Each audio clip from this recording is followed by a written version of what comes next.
Zaguzzi nearly able to make a run. That ball squirts free towards the middle of the pitch. Zach Bisher sends it ahead. Through ball down this right flank. Tate Robertson gets on the end of it. Good cross in the box. Knocked down, but it goes to the box. We'll line things up. Louis Sala over as well. Morone, all Big Ten second team performer last year. The Gatorade. It's a good ball to the backside, but Barrios does a nice job of coming up and smothering that. For a little bit more production out of set pieces deep in the other team's end. Sala over. He will cue it up on the free kick.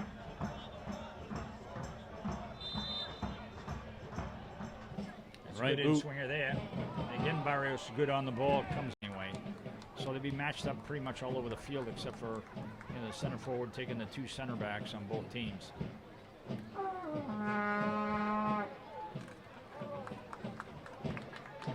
That's a good ball and behind, and it's met its mark. And a strike down the flank over the top. It's a nice night, so you hope that they can, but and the funny part about it is both teams good high pressure, but they're not getting a lot of chances out of it. And they're winning it, but then it's breaking down as they go to goal. There's a good ball in the box there, but again cleared well by the Bucks. Talked earlier about the game opening up a little bit. Now it's become a bit congested over the course of the last few minutes. Yeah, it's slowed down a bit, hasn't it? But a good through ball down this left flank. Joseph crosses it in the box. It's heeled ahead, and Federico Barrios will go to the turf to scoop it up. Broken up well by Nielsen. Timmer with the ball.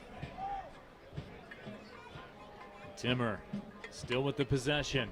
Wings it out back to Joseph. I want to see him go after that guy one-on-one. Oh, good cross by the Bolt into the box, but won nicely. Abdul nice through ball here down this right flank. Guevara with the ball. He serves a nice ball in the box. Oh! Just over top of Barone, who made a bid. Just missed that header, and now the Bolt's got it. Again, a clip in the box. Again, I'd like to see a shot. Bolt. Yeah, not a very good ball by the Bolt there.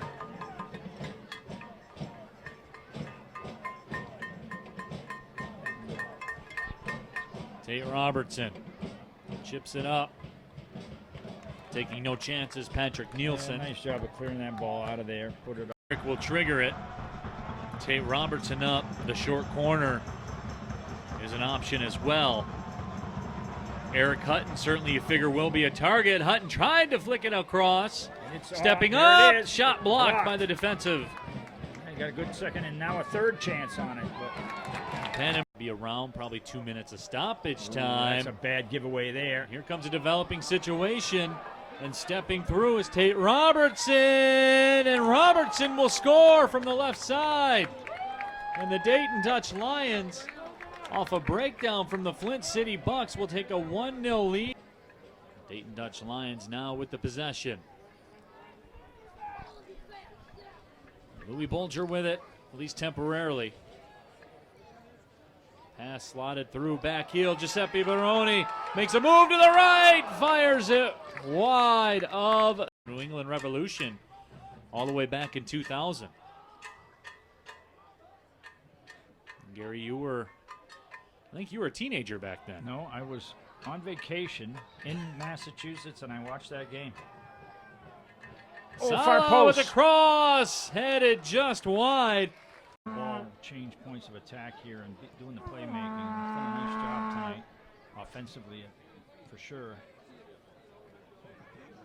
I'll tell you what, Dayton's making it tough and a bad giveaway by McNick there. That's a long ball. It's going to go. Sent ahead. Pannenberg able to just reach up and make the save and guide it. Of course, Ayuk Tembe had a weekend last weekend. Back post open. Cool strike, and it's put home. And Kingsford Ajay, who literally just came into the match. Left-footed in-swinger here.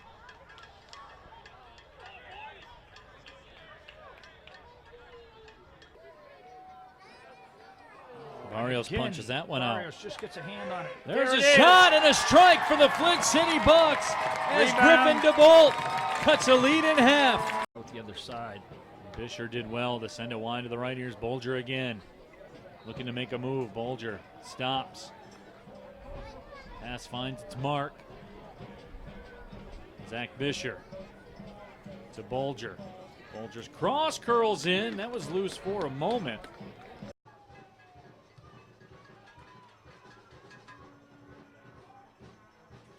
Zach Bisher had it for a second. Bucks now looking to counter. They have some numbers ahead. Chipped up ahead. That will curl just wide of the left post. Shot is blocked by Ajay.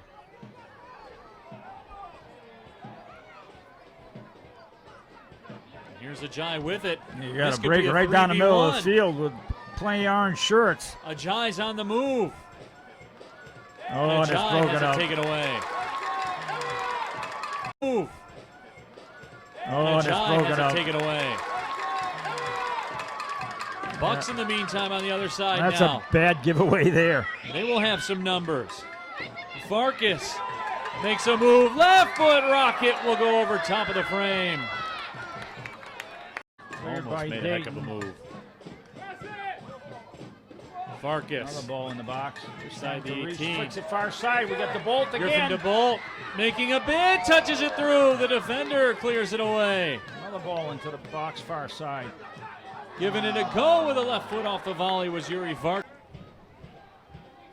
And Zaguzzi nearly able to make a run. That ball squirts free towards the middle of the pitch.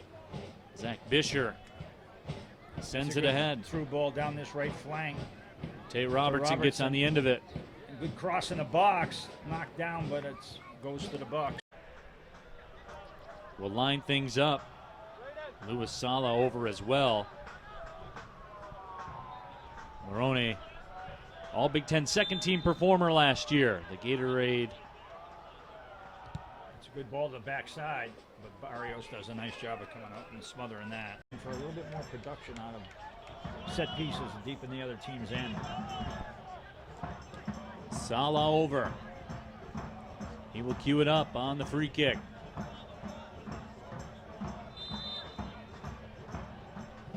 Right good in-swinger there. Again, Barrios good on the ball. Comes anyway. So they'll be matched up pretty much all over the field except for the center forward taking the two center backs on both teams.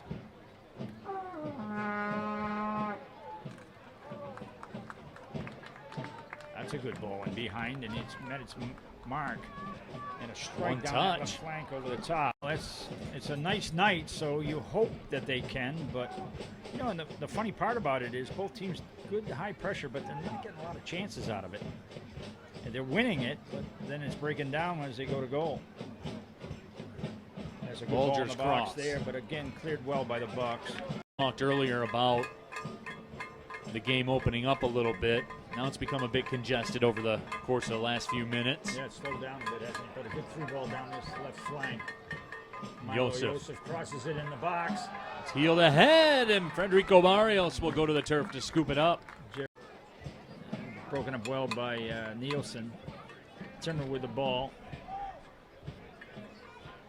Timmer still with the possession. Wings it out back to Joseph. I want to see him go after that guy one-on-one. Oh, good cross by DeBolt into the box, but won nicely.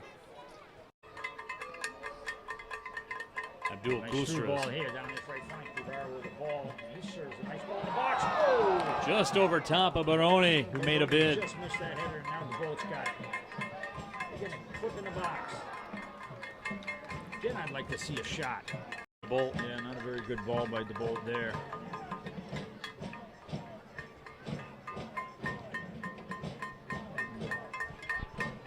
Tate Robertson chips it up. Taking no chances, Patrick Nielsen. Yeah, nice job of clearing that ball out of there. Put it up. Eric will trigger it. Tate Robertson up. The short corner is an option as well. Eric Hutton, certainly you figure will be a target. Hutton tried to flick it across. Stepping up, shot blocked by the defensive.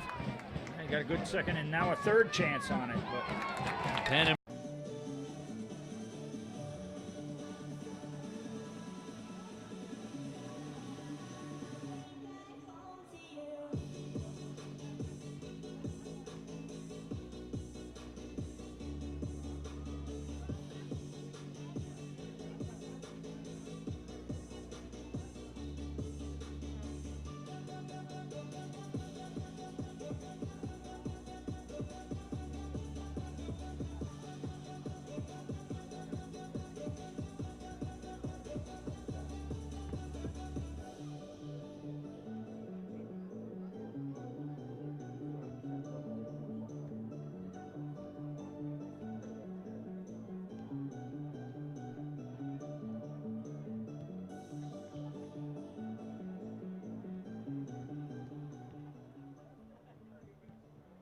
Ladies and gentlemen, the Flint City Bucks promote good sportsmanship by players, coaches, and fans. We request your cooperation by supporting the participants and officials in a positive manner.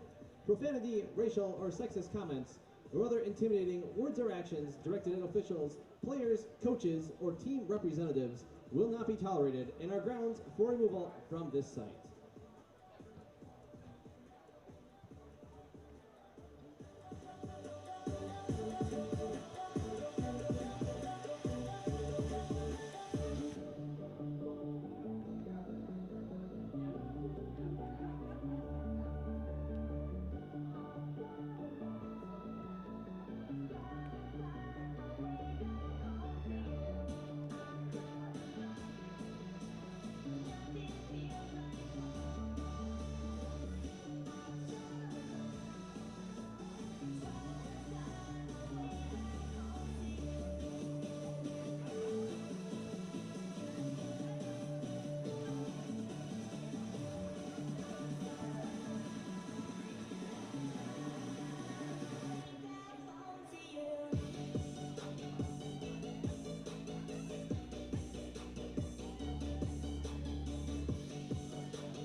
Celebrate and dance so free. Music's got me feeling so free. Celebrate and dance so free. One more time. Music's got me feeling so free. We're gonna celebrate, celebrate and dance so free. One more time. Music's got me feeling so free. We're gonna celebrate, celebrate and dance so free. One more time. Music's got me feeling so free. We're gonna celebrate, celebrate and dance so free. One more time. Music's got me feeling so free. We're gonna celebrate, celebrate and dance.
Ladies and gentlemen, welcome to the field final mix.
Ladies and gentlemen, please welcome to the field Grand Rapids FC and your Flint City Bucks.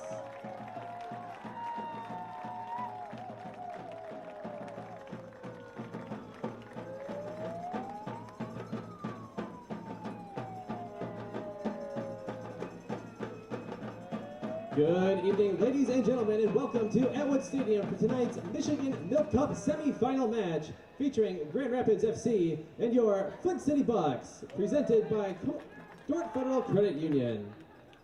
Let's meet tonight's starting lineups. First for Grand Rapids. Number 2, Jake Vanderlaan. Number 3, Austin Swipe. Number 4, Liam Bickett. Number 5, Vladimir Babadou. Number 8, Eric Connerty. Number 9, Matt Whalen. Number 11, Caleb Postluate. Number 16, Dier O'Riordan. Number 17, TJ Ifaturati. And number 20, Alex Mendoza. Starting in goal for Grand Rapids, number 1, Joe White. Grand Rapids FC is led by head coach Lewis Robertson. And now let's meet tonight's starting lineup for your Flint City Bucks. Number 2, David Acheiradio. Number 4, Milo Yosef. Number 5, Jared Timmer. Number 10, Giuseppe Baroni. Number 11, Yuri Farkas. Number 12, Omar Sinclair. Number 15, Charlie Booth. Number 19, Michael Sheikley. Number 20, Braden McNitt. And number 22, Reese Myers. And starting in goal for the Bucks, number 30, Gustavo Vasconcelos. The Bucks are led by Coach Andy Wagstaff. Ladies and gentlemen, at this time, we ask you stand and please remove your caps as we honor America and those defending our country with the singing of our national anthem, performed this evening by Randy Lewis of Clio.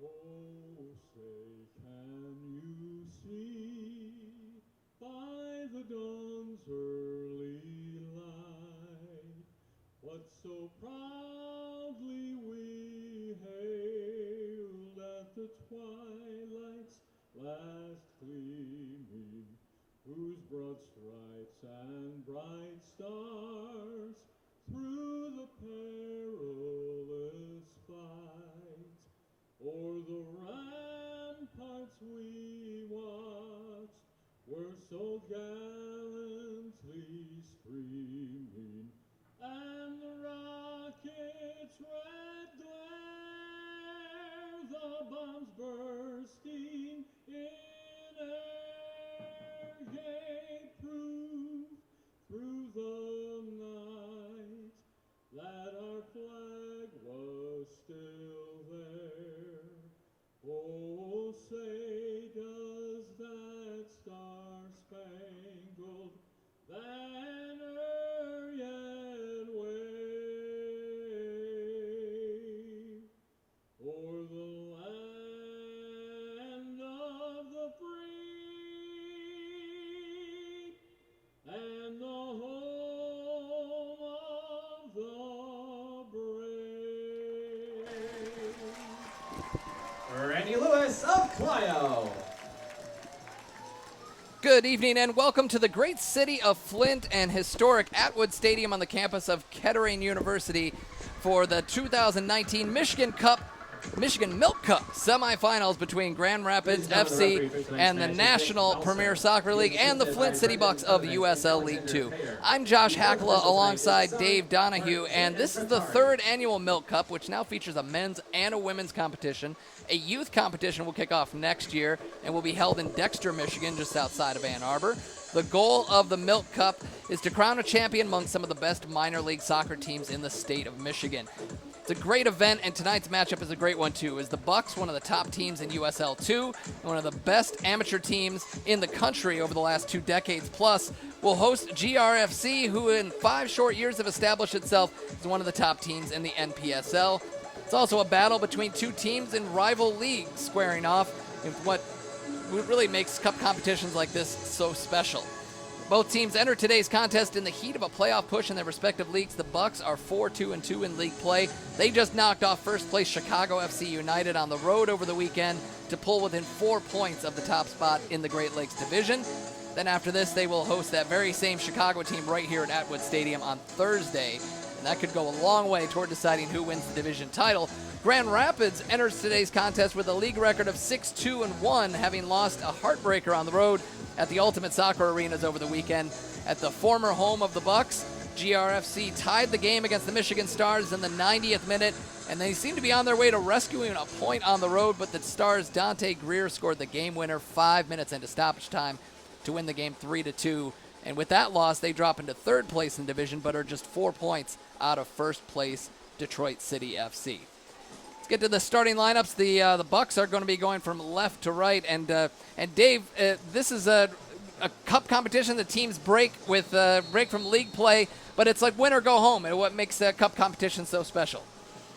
Well, the beautiful part about cup competition is that the players have a lot of heart involved into it. They know that it is a winner-go-home kind of game, and there's a lot of pride. And of course, we know soccer players are very prideful people.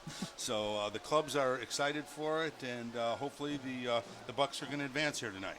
All right, the Michigan Bucks are going from left to right on your computer screen or whatever device you're using to watch this game, and we'll get to the starting lineups here for the visiting Grand Rapids FC as they get a throw in here from the near side, headed out and headed down, and that'll be cleared by the Bucks. Joe White is in goal for Grand Rapids. Austin Swike. So I'm told it's more of a 3-5-2 arrangement, but you never can trust the lineups when you get them before the game. Jake Vanderlaan will be in the back with Vladimir Babiu and Caleb Postlethwaite in the middle. Dara O'Riordan will be on the right side, Austin Swike on the left side, as the Bucks are making a push up the field, headed out by Grand Rapids and out of danger to the near side. Alex Mendoza, the former Las Vegas Lights player who played with the USL Championship team last year, he's in the midfield with Eric Connerty, Liam Bickett, and up top will be Matt Whelan and TJ Ifadariti.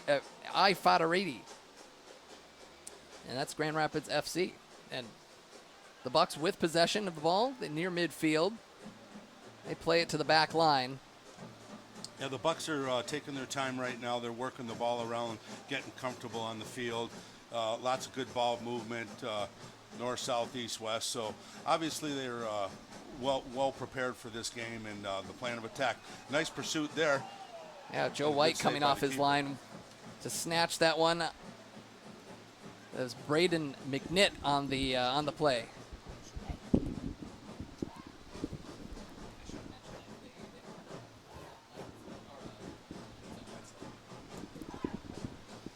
All right, the starters for the Flint City Bucks, and will be Gustavo Vasconcelos in goal for the team. On the right side of defense, the All-American from Saginaw Valley State, Omar Sinclair, as they are going to push it out to the left side.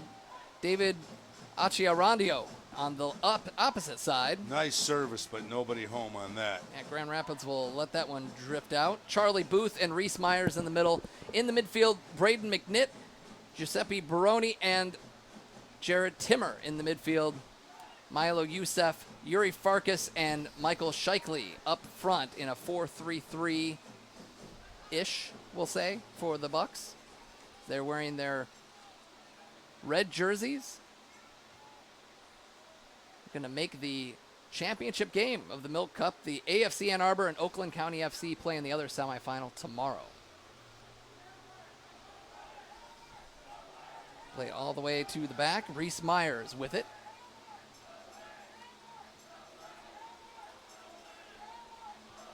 It's a tough stretch for the Bucks as they have to turn around and play against the first place team in the division in a huge game on Thursday. So they have a quick turnaround.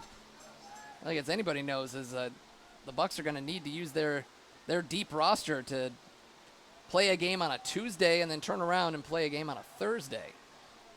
And coming off a game last weekend, right? Well, so there's 3 games and in then 7 days, basically. And they have a game on Sunday on the road. So it's really probably the toughest stretch of their season right now. Playing against a very tough Grand Rapids team who's playing it out of the back. Yeah, people don't understand the physical durability that's needed to play a full season, let alone 3 games in 1 week.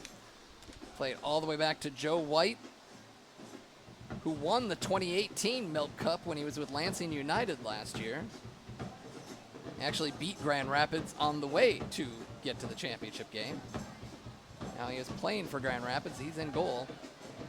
Bucks maintain possession here Nice at midfield. hustle by the Bucks there. Now the out-of-bounds lines, thankfully for visual, is basically if you're in the blue, you are out of bounds. So it's not to be confused by the red lines, the yellow lines, and everything that's on the field, the football lines. It's just, at least on the sidelines anyway, it's pretty simple. If you're in the blue, you're out of bounds.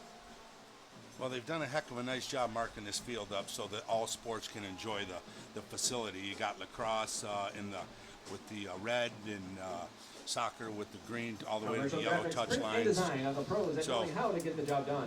Really Commercial multi-use graphics, print, facility, and which design was a can really handle all good job by different needs from Kettering start to and finish in their fully equipped all the facility folks in involved Burke. here at Atwood Check Stadium. them out at commercialgraphicsofli.com.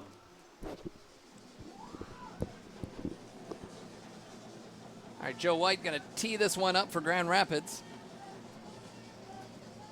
Both teams entered the tournament in the quarterfinals. The Bucks narrowly escaped the Michigan Stars 1-0 in the quarterfinals in the 85th minute game winner by Elliott Bentley back on May 11th. And then Grand Rapids had an easier time in their opening match. They beat the Ann Arbor Lumberjacks 3-0 thanks to a Jack McCarron hat trick back on May 19th. Jack McCarron on the bench for Grand Rapids FC today.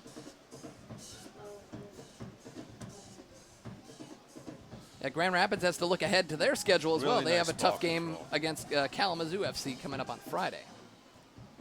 They head it back out and back to White.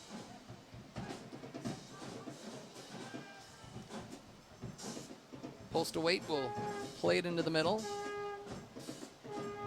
Holding midfielder Alex Mendoza, the Harrisburg, Pennsylvania native. He's played with Pumas down in Mexico. Well traveled in his brief soccer career. Here's Mendoza with it. Turning with it is Bickett. There's an Alwino Reardon now down the wing. Looking into the middle and giving chase. Fadarati, and that one goes out of bounds. Then it'll be a corner kick opportunity for Grand Rapids. Nice hustle to get back there by the Bucks. They the Grand Rapids was pushing the ball up the wing pretty swiftly, and then good hustle by the defense to get back and shut that play down. Austin Swike will take this, the junior. He'll be a junior this fall at the University of Michigan. His second year with Grand Rapids. The right-footed, low-driving shot. Shot in front, and it hit the upright.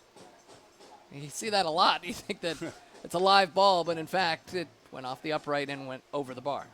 Different football sport. Definitely. You could recruit a lot of field goal kickers with this sport, I would think. Absolutely. I'm surprised we don't see more of that, as a matter of fact.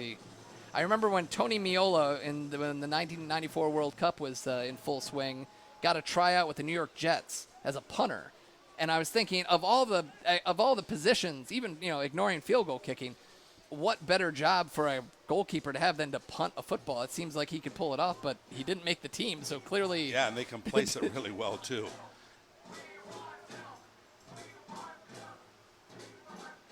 Throw in on the near side. That Swiked gets it in.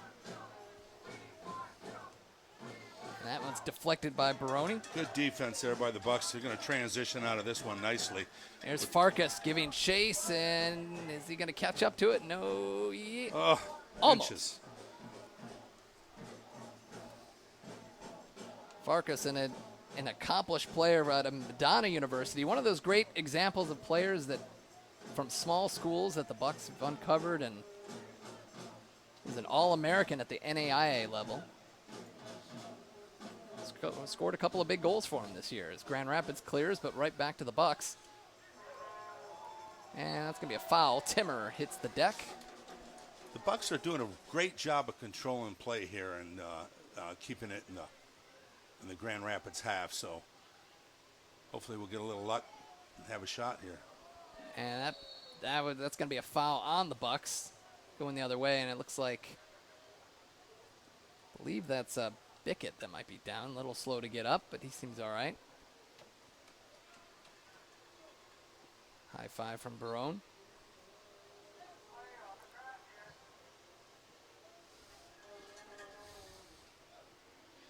Headed forward. Myers, a little shoulder to shoulder there. Maybe even some arm.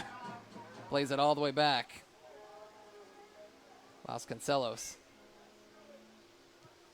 Now they switch fields. Dangerous play there in the front of the goal, but it worked out well. And They have defenders who move the ball pretty well. They can make you nervous at times, but they seem to know what they're doing. It's Barona comes back to help out. I guarantee you the coach just chewed off a finger with that cross in front of the goal. And mentioned Andy Wagstaff in charge of the club tonight. Mir Muftari is out on. Oh, and a cleared out right at the last minute by Myers, and Nice defense, boys. that's going to be another corner kick for Grand Rapids. And so Andy Wagstaff in charge of the team. Lewis Robinson, the head man for Grand Rapids FC. It'll be Austin Swike to take this corner kick. As the Bucks fill up the box. Tried a low driving attempt last time, and this time much of the same. It's loose in front. Cleared up high into the air, not out of danger yet. Postal Weight battling at the top of the D, comes back out to Grand Rapids. Babiou back to Vanderlaan. Ball sent down on the wing, a little off target. Charlie Booth cleaning up the mess as he done all season long for the Bucks at the center back position. Little miscommunication there. Opportunity here for Grand Rapids. Myers there to clean it up and draws the foul.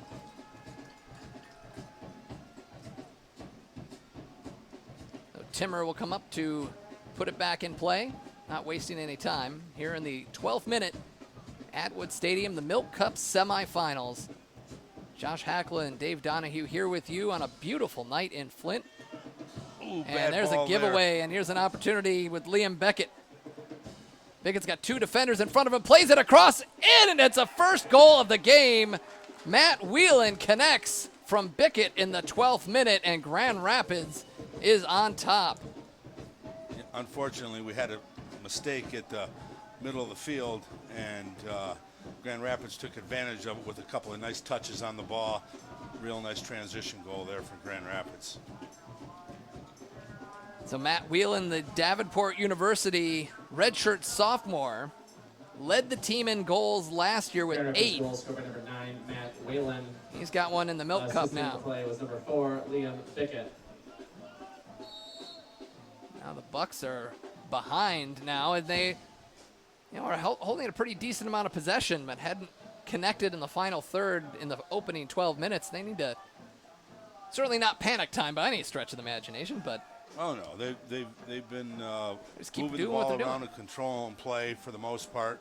Little mistake there on a transition goal, and just keep up the good work and the hustle. They'll be okay.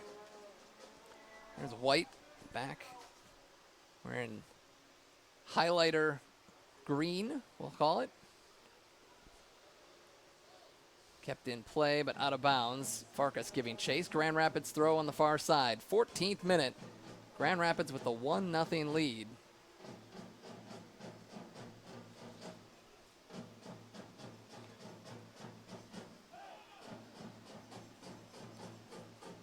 As I mentioned, the other semifinal, AFC Ann Arbor will host Oakland County FC on Wednesday night at Concordia University in Ann Arbor. If you can't make it to the game, they will have a live stream of the game. Kickoff scheduled for 7 o'clock. As Swike brings the ball up for Grand Rapids. Ifadarati swings it out wide.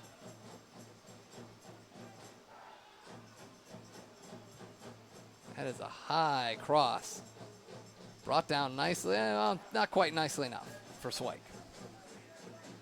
Looks like Grand Rapids has turned up the heat here a little bit and controlling the pace of play a little bit, but we need the Bucks to keep their head in the game, stay focused, and we'll be okay. Switching fields, that's Booth. Achia Rondio brought it up, and now through the middle of the field, now they switch it over to Brony.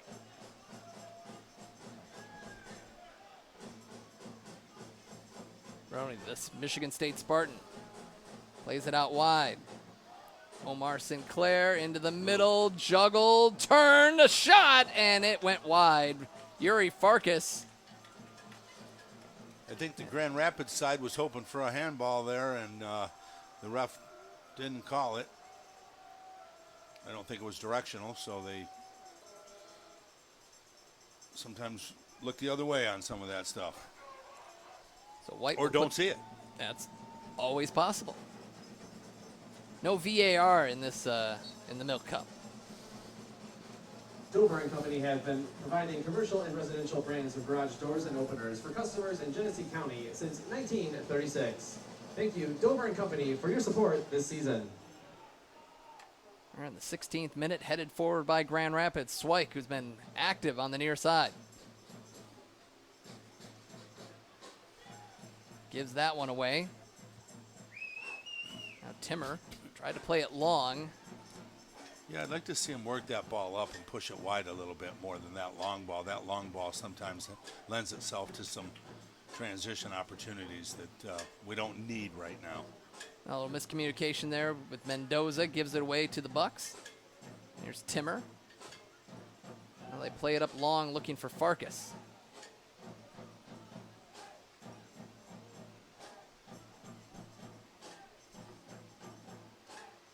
Now they play it to the back line to Charlie Booth.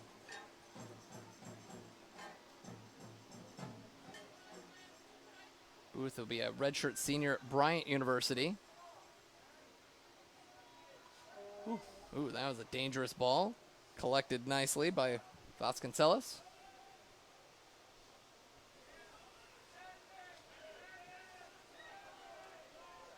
Now out wide for the Flint City Bucks. And we got a whistle. Oh, like offside.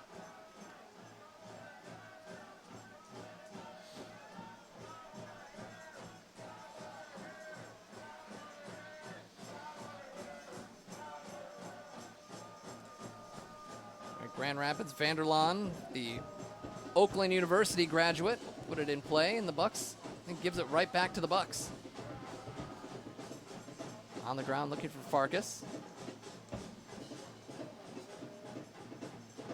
Arandio keeps it on the ground, but gives it away. Can they recover? Yes, Good they pressure. can. Arandio will take a shot with his left foot right into the arms of Joe White. A little left back pushing up for the Bucks and joining the attack. See that a lot with this this Bucks team. We've also got Omar Sinclair on the other side of the back line that does the same. That is the modern game for sure. The outside backs are often outside or defenders in name only, but Defenders, wingers, transition players, the athleticism of these young guys is incredible.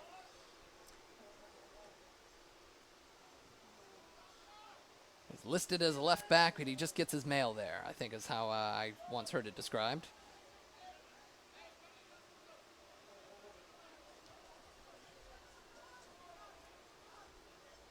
Here's Timmer out the giveaway. Plays it square.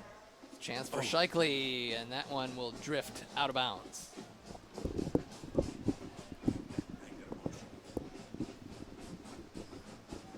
All right, White will tee this one up.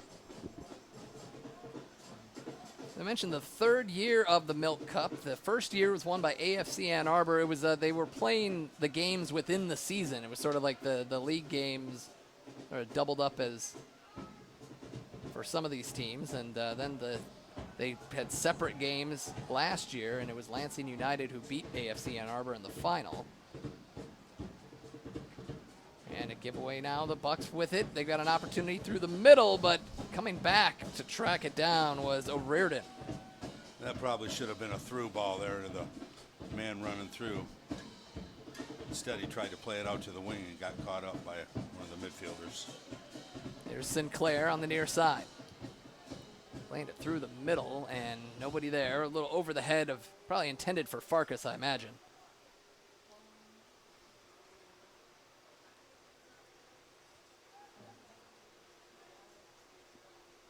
There's Postal Waite, the Butler graduate. A lot of Butler players, especially with Paul Snape, former Bucks star Paul Snape as the head coach of Butler University. You see a lot of Butler players ending up, if not with the Bucks, then with other teams in the area.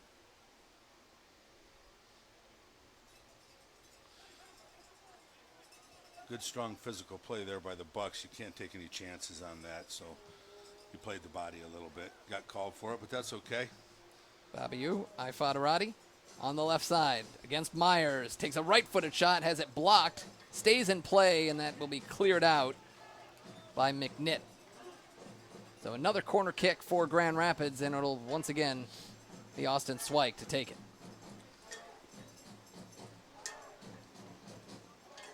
He'll stand on the Smurf turf and put it in play.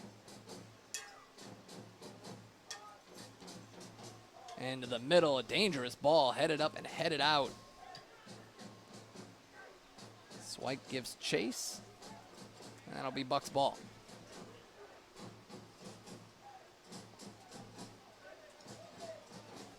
Timmer. Nice move there, and Nice play McNitt. there, boys. Switching it to the near side.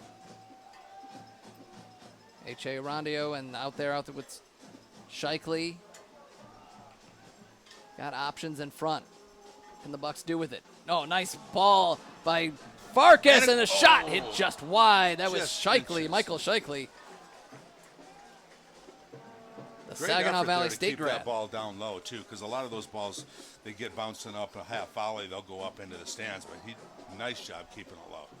That was an even better chest through ball for Farkas. Yeah. Into the path of Shikely, the Saginaw Valley State graduate.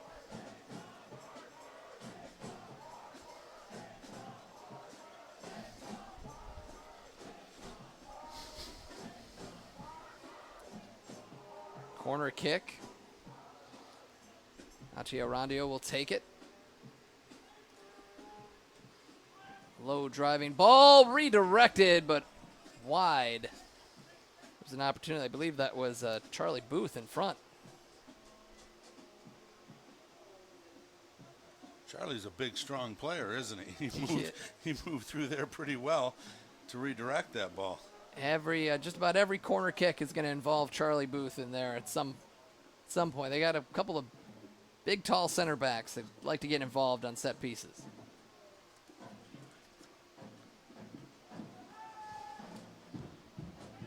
Well past midfield, headed forward. Out wide Mendoza. Ifadarati now on the right side. He's been all over the place in this first half. Draws two defenders, tries to get to the end line, and he does get the cross off, but it's it well over everybody. Josh, Charlie's looks like an American football player almost. He's got to go almost 200 pounds, huh? I don't have his specs, but I would say that's probably in that neighborhood right there. Solid young man. Fits right in with these football lines. Sinclair. And we have the we have a percussion section right below us here. If you can't hear that, I imagine you probably can at home. White sends it back into play. Up look for Ifadarati. And that's a little shove at midfield as Mendoza hits the deck and got a free kick here in the 24th minute.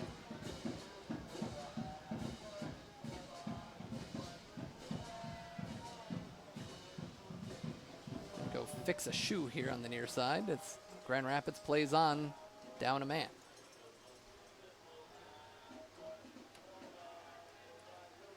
Pressure being put on, and they send it all the way back to White. Boy, that's a dangerous ball, but he brings it down.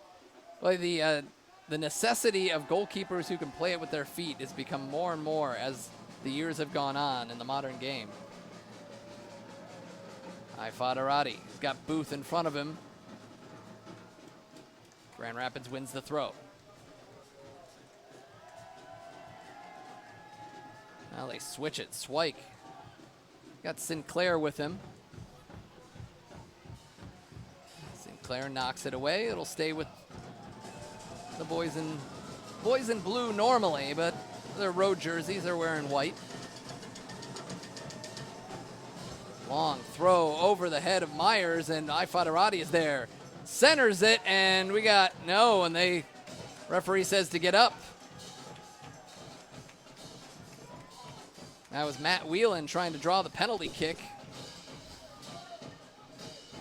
Now the Bucks have it with Sinclair out the near side. Now there's a lot of cross fields, switching fields here, and you know the whole wing was open there. He could have drove up and got another 40 yards before crossing that ball. I'd like to see him take it a little bit deeper into some of those plays.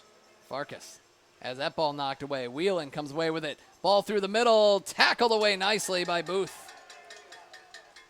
Myers playing it back to Vasconcelos. That's exactly what I was talking about. You know, that ball gets crossed in the middle of the field there. They pick up, and it creates a transition opportunity that can be very dangerous. Maybe a little bit more juice on that pass, and he would have been in by himself. That's right.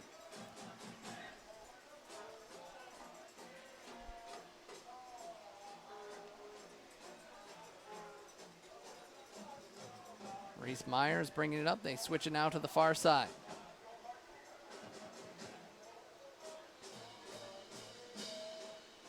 Arandio. That's Baroni. Now wide back into the middle and cleared out. That'll be a corner kick, right? Yes, it is.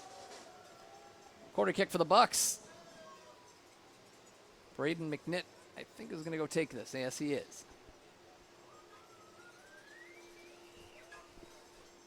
So everybody except for Sinclair and Myers hanging back. Those two are hanging back. Everyone else crowding the area. A couple of players out the top of the D, and now they send it right into the mixer, headed wide by Arandio.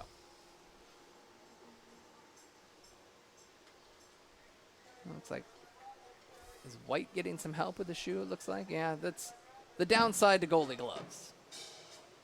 Kind of like so many times, you had a couple of the Bucks going for the ball, and you know, on those corner kicks, you have hot pursuit of the ball to be the first guy there, and unfortunately, a little miscommunication there. It had two Bucks battling for the ball. Oh, we're in the 28th minute in this Milk Cup semifinal here in Flint. Flint City Bucks are hosting Grand Rapids FC. It was a Matt Whelan goal in the 12th minute. That is the difference so far, as Grand Rapids with the early lead. Myers plays it to Sinclair, sends it down the line. Sent right back in, headed forward by Ifadarati. He brings it down. Uh-oh. Opportunity in the middle. Tried to cross it and defended well by Booth and cleared, but not out of danger. That ball's deflected. Brought down Milo Youssef. Going after the ball. Youssef down behind the play.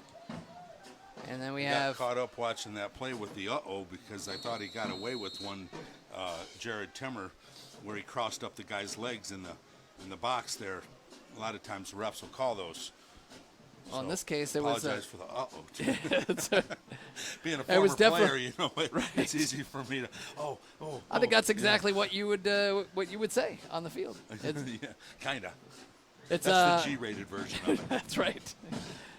So we had a Grand Rapids player down here in the 29th minute. And so the players will get a little break, as they tend to him. And Dave, what have you seen so far in the game? Obviously, Grand Rapids getting ahead with the early goal and jumping ahead, but it's been a fairly even first half between these two teams. Absolutely, I'd even give a couple of points to the Bucks, you know, for control of play. But you know, a couple bad touches on the ball. Unfortunately, it cost them a goal. But the Bucks are well in this game and moving the ball up and down the field great. So I don't see any reason why we should panic yet and keep rooting our Bucks on. Austin Swike is the player down. He is up. That's good to see. The University of Michigan player, and played the whole season at right back for the Wolverines this past season, as they were made it to the Big Ten championship game, got into the NCAA tournament. And speaking of the Wolverines, we got them playing Game 2 of the College World Series That's tonight right. In Omaha, and we got a 0-0 score at the end of three, or at the bottom of the third. So yeah, a lot of Wolverine fans paying attention to that. Maybe not as much as they have in years past. All of a sudden, this Cinderella story comes up, and I've had more people talk to me about Wolverine baseball than I've ever heard. Maybe since Jim Abbott's days, I guess. Maybe that was. People love Cinderella. All right, so Grand Rapids. They love the opportunity to cheer on their Michigan sports teams for a national title, no less. Funny story, when Jim Abbott was drafted by the California Angels, I used to own a little place up the road called Rube's Bar, and Jim was in one night, and he goes, "Hey, Dave, any chance you want to drive to California with me?" So, believe it or not, 2 days later, I got in a truck, and Jim Abbott and I drove from Flint, Michigan to Irvine, California, so he could start training with the California Angels after he had just won the gold medal for the USA team and the Sullivan Award for the Collegiate Athlete of the Year. Who knew that a throwaway Jim Abbott comment would have led to a "I drove across the country with Jim Abbott" story? That's Right. fantastic. Right. Yeah, local hero for sure. One of the great Michigan Played live athletes. football but- right down here on this field too. He was a great football player. So Alex Mendoza is going to tee up this free kick down in the near side. They got a couple men in the wall. He gets ready to serve this one in there. Low driving free kick handled by the Bucks. Mendoza is going to track it down and keep Grand Rapids in possession. Postlethwaite shanks that one. And the Bucks win a throw.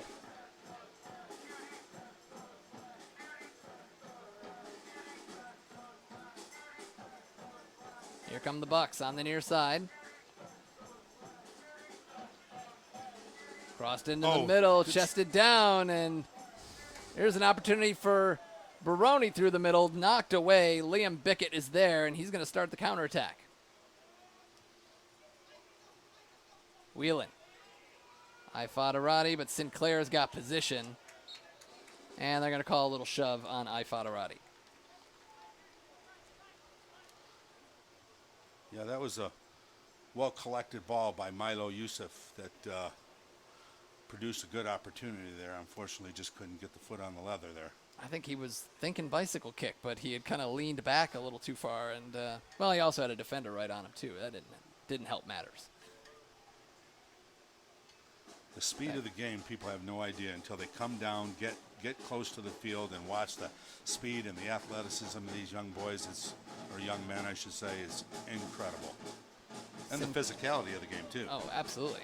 Sinclair crosses it into the middle, headed out by Postlethwaite. Another ball sent in.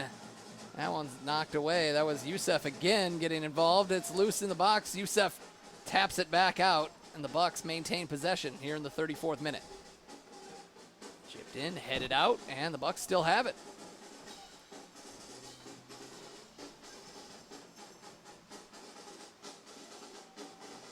Out wide. Nice move.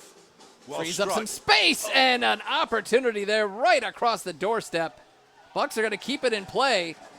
Youssef was there. Baroni is there. Now here's Sinclair with a cross in the middle. Oh, he was open, and we have a big collision, and they're going to have to take a look at both. Farkas goes down hard. Boy, I hope He those had guys the are ball. okay. It was right there, sitting on a platter, waiting him to put it into the back of the net. He collides with, I believe that was Vanderlaan at the back, and Farkas is to be tended to right away. They check out Vanderlaan as well. A lot of head injuries are a big deal in this modern game, which is great to see, and they wasted no time to get the trainer out there to take a look Those at him. trainers were sprinting They were. to those players.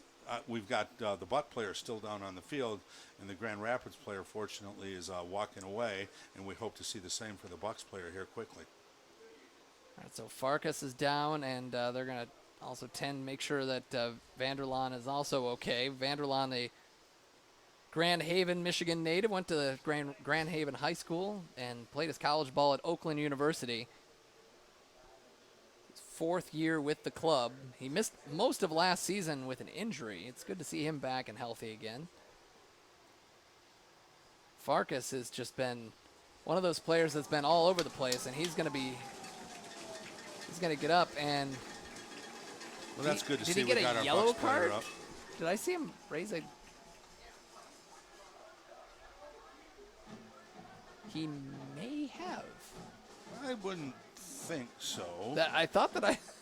That was just. I was kind of focusing good on Farkas for a offensive moment pursuit. there, and thought out of the corner of my eye I saw a card go up. We'll find out in a minute. But Farkas is up and walking off under his own power. It's great to see. And he started his career at Madonna University, the WAC Newcomer of the Year, and then he was the WAC Offensive Player of the Year in his sophomore year.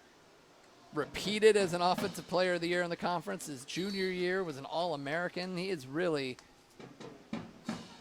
man, a huge asset to this Bucks team. He also spent some time with AFC Ann Arbor as well. So you see a lot of players bounce back and forth between some of these teams, which also makes some of the rivalries, maybe albeit friendly in some cases, even a little bit thicker. So here is Wheelan going down. And I have noticed there's a foul. The guys help each other up. They're good sports. They, it doesn't seem to be like some of the European games where they're, really striking at one another. It was nice to see Yuri, right? Yep. Yuri went through the concussion protocol and is back on the field now. So we got 11v11 again. Swike sends it near post and bounces right into the arms of Vasconcelos. Farkas back out there. Play it back to Booth. We're in the 37th minute. 1-0 Grand Rapids. That ball to the back line. Booth does well to get rid of it, and offside is the call. Ifadarati, the guilty party. The Lagos, Nigeria native. Had a fantastic career at Davenport University, a soccer power out there on the west side of the state.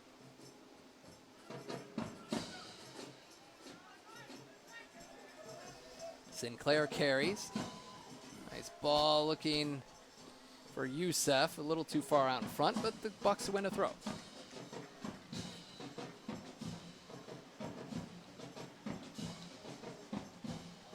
Giuseppe Baroni.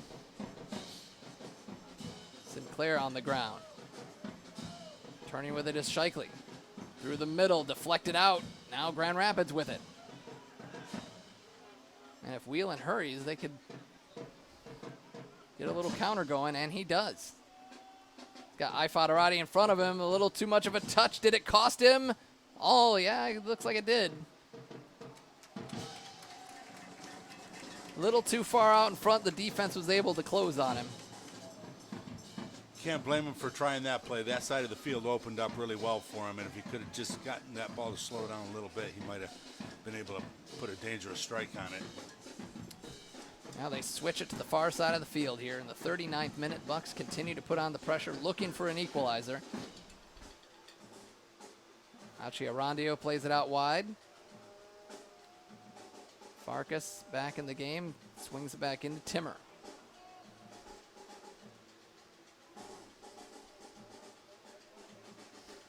Achi Arandio back into the middle. He's got options. Goes to his right, takes a shot, and hits it wide. Nice shot. That was also one of those options, was just rip a shot. Yep. 20 yards out, sure. Well, the way these young guys are, for them to rip that ball, that was a well-placed shot, little dipper, and just about a yard outside. So sometimes if there's enough traffic, you can, maybe the goalkeeper's not completely paying attention to the guy with the ball, and I think that's what he was banking on. 40th minute, White puts it back in play for Grand Rapids. He has got a foot on him. Booth sends it back.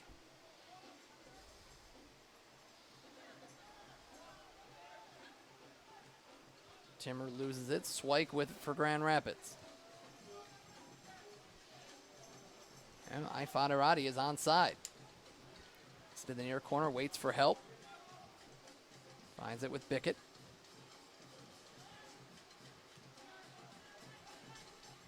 And pushing up is Mendoza. Bickett. Oh, try to play a little 1-2 with Bickett. Well done by the keeper to take control there.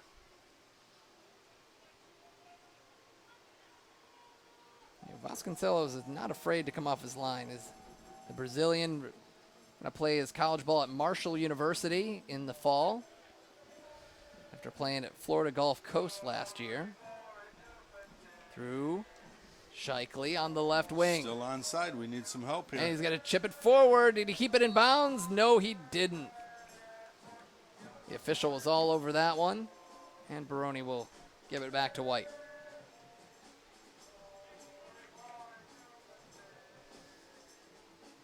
So Joe White played at Hastings University or Hastings College.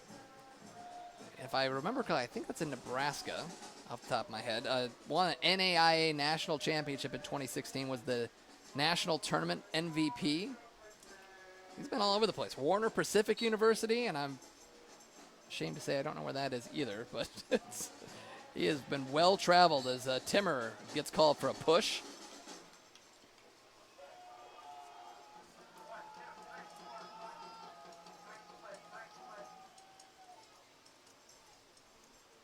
Not really necessary to play that in the middle of the back like that, but the defenders, they don't take any chances sometimes. They, a little physicality also might make you timid the next play. So a missed touch. And I was correct. It is in Nebraska, and Warner Pacific University is in Oregon. So he's been all over the place.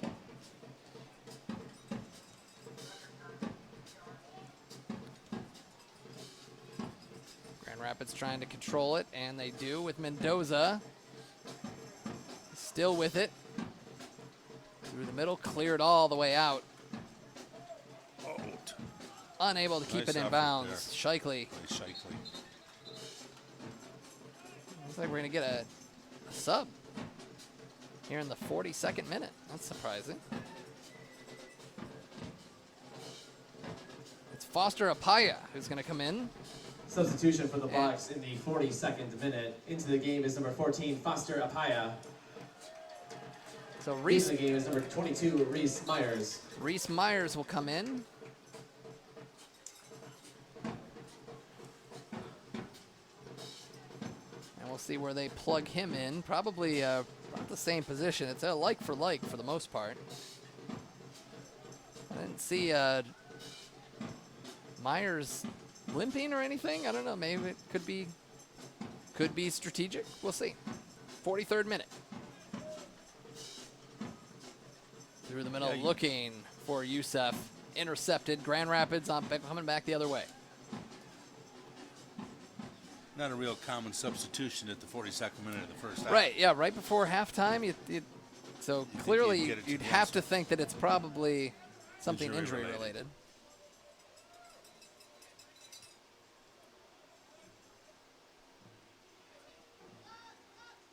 I have to imagine both teams with key league games as looks like save. No. Foderati unable to keep that one in. With both teams playing important league games, Bucks on Thursday against Chicago, and then Grand Rapids is playing Kalamazoo on Friday. You have to think they're going to use up all their subs. I think there's 7.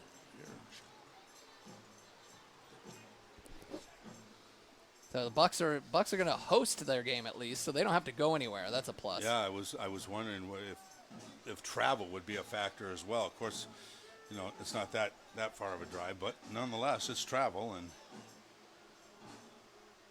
Sinclair crossing and then looking for Shikely, and Youssef came flying in there.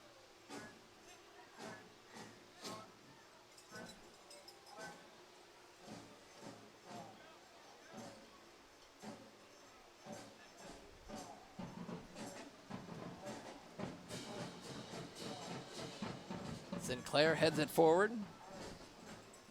Headed out wide by Grand Rapids, and that'll stay with the Bucks. Seems like the wind has also died down a little bit. It was breezier earlier. We've got some ominous skies over here to the north and west. Storms could be blowing in, maybe a factor here in the second half. Hopefully not. We'll put on our our meteorologist hat at halftime and keep an eye on see what might be in JR's store. cell phone number. I'll give him a quick jingle. Headed out by Apaya. That'll stay with Grand Rapids here in the 45th minute. We head into stoppage time. We had a couple of injuries, and I don't see a fancy board on the sideline, so I don't think we're going to get an exact estimate, if you will. Ladies and gentlemen, the referee has indicated that there will be a minimum of 3 minutes. 3 minutes. Time Look for at the that. first half. Not every stadium does that. I appreciate that they're doing that. 3 minutes of stoppage time here in the first half. We'll get that stopwatch out and keep an eye out. Faderati. There's a shot from distance, and that went right through the uprights. That was Eric Connerty with the attempt, the Western Michigan Bronco. Played his freshman year at Butler University and will be playing his sophomore year at Western. Western Michigan has become Nice a move by power. Yusuf And to here's drive through the defense. Woo, and he hit that one Can't even keep it further down. out. And it took a nice deflection and helped out the ball kids. So yeah, Western Michigan has become a power in college soccer in the last 5 or 6 years. It has just been slowly but surely working its way up, and teams like the Bucks and Grand Rapids have benefited from all the players that want to hone their skills in the summertime and keep their college eligibility. Well, I know they're underwater over there, so they're not getting a lot of practice. That right is the now. truth. Yeah, that stadium, the football stadium is, boy, hopefully that's drained out a little bit by now. My goodness. All cleared out nicely by Vanderlaan. Bucks will get the throw. Achiarandio on the left wing. Opportunity here. Farkas in the middle. Plays it to him. It Rebound. falls, Oh! but it's cleared off the line. Hits the defender. That was a trail. I believe that was Shikely who was trailing on the play. It's into the box. Brought down again by the Bucks. They're keeping the pressure on. McNitt out wide. Youssef into the box. Headed toward goal, but wide. An opportunity by the Bucks. They just keep knocking on the door. Lots of pressure there by the Bucks. Certainly got to be able to find the back of the net on one of these. Really good opportunities. Good ball movement. Good pursuit. Probably just another minute or so left here in stoppage time, give or take.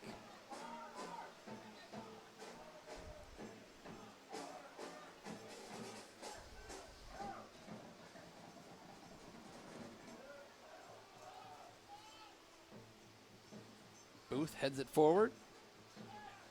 And Timmer brings it down nicely. And McNitt out wide. Youssef up the left wing. Got a little bit of space. Tried to play it into the middle for Baroni.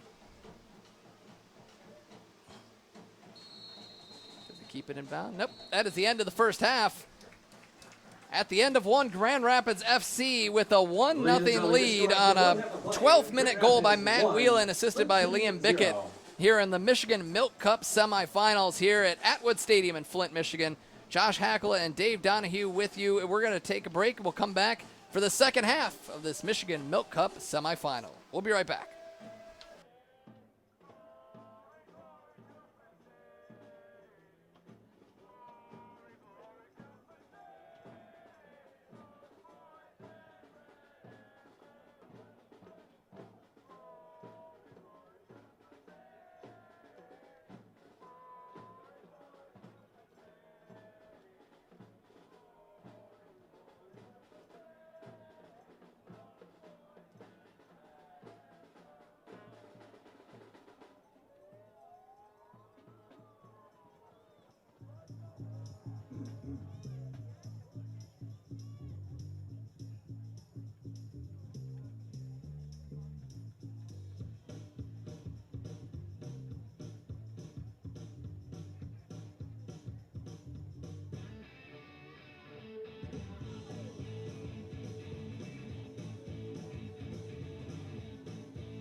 me because you look so fine that I really wanna make you mine.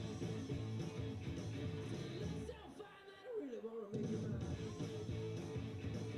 4, 5, 6, come on and get your kicks. Now you don't need the money when you look like that, do you, honey? Big black bones, long brown hair. She's so sweet with her get back stare. Well, I can see you are with me, but you are with me.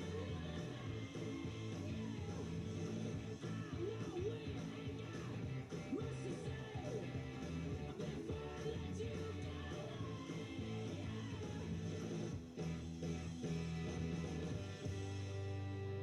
I said, are you gonna be my girl?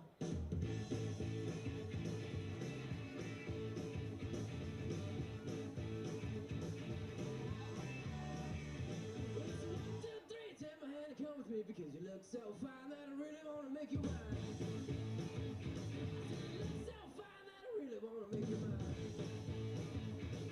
4, 5, 6, come on and get your kicks. Now you don't need the money with a face like that, do ya? Big black boots, long brown hair. She's so sweet with her get back stare. Well, I can see you are with me, but you are with me. I know we ain't got much to say before I let you go.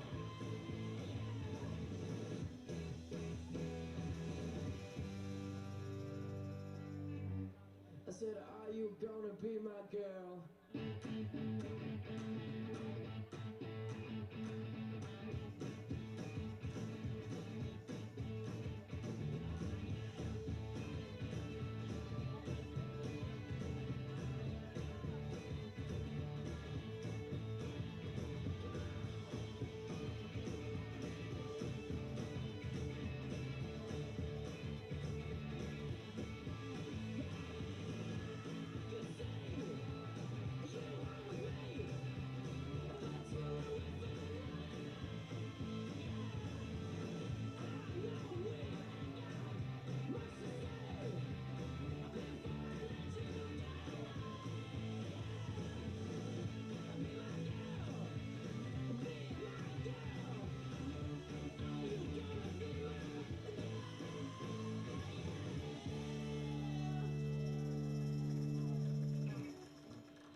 Ladies and gentlemen, this is Mambo number 5.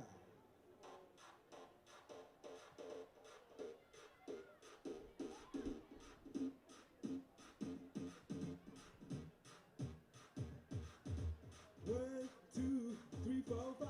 Everybody in the car, so come on now.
Yeah, the Bucks are taking their time right now. They're working the ball around, getting comfortable on the field. Lots of good ball movement, north, south, east, west. So obviously they're well prepared for this game and the plan of attack. Nice pursuit there. Yeah, Joe White coming off his line. Help out. I guarantee you the coach just chewed off a finger with that cross in front of the goal. I mentioned Andy Wagstaff in charge of the club tonight. Mir Muftari is out on. Oh, and it cleared out right at the last minute by Myers. And nice defense. The Milk Cup semifinals. Josh Hackla and Dave Donahue here with you on a beautiful night in Flint. Ooh, and there's a giveaway, and here's an opportunity with Liam Beckett. Beckett's got two defenders in front of him, plays it across in, and it's a first goal of the game. Matt Whelan connects. On the ground looking for Farkas. Arandio keeps it on the ground, but gives it away. Can they recover? Yes, they can. Arandio will take a shot with his left foot right into the arms of Joe White. Cross fields, switching fields here, and you know the whole wing was open there. He could have drove up and got another 40 yards before crossing that ball. I'd like to see him take it a little bit deeper into some of those plays. Farkas has that ball knocked away. Whelan comes away with it. Ball through the middle, tackled away nicely by Booth. Through the middle, deflected out. Now Grand Rapids with it. And if Whelan hurries, they could get a little counter going, and he does. Got Ifadarati in front of him. A little too much of a touch. Did it cost him? Oh, yeah, it looks like it did. Ball cleared out nicely by Vanderlaan. Bucks will get the throw.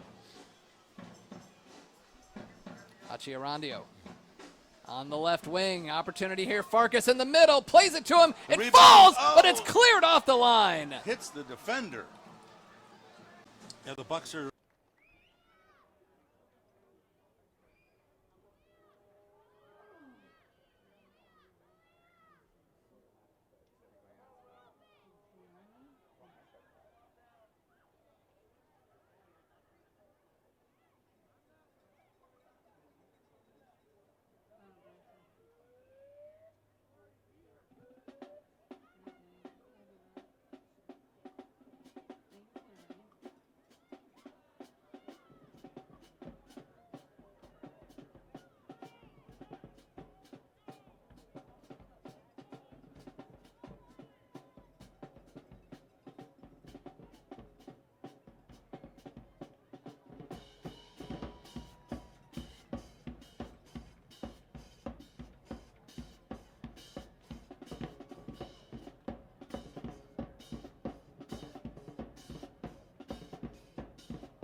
up and then they took one touch with the second half kickoff and scored from midfield. The camera guy. You got a meatball sub halfway gone. I didn't even I was like, but the thing is I didn't know what to say because I was like, wait, did that count? But the camera also missed it because he wasn't paying attention, and so we missed a midfield goal. So that was doesn't happen often, but it sucks when it does. These boys better pick up the pace a little bit. I know. Just coming out of the locker room, and the weather is not far away. 8:39. I'm ready when you are.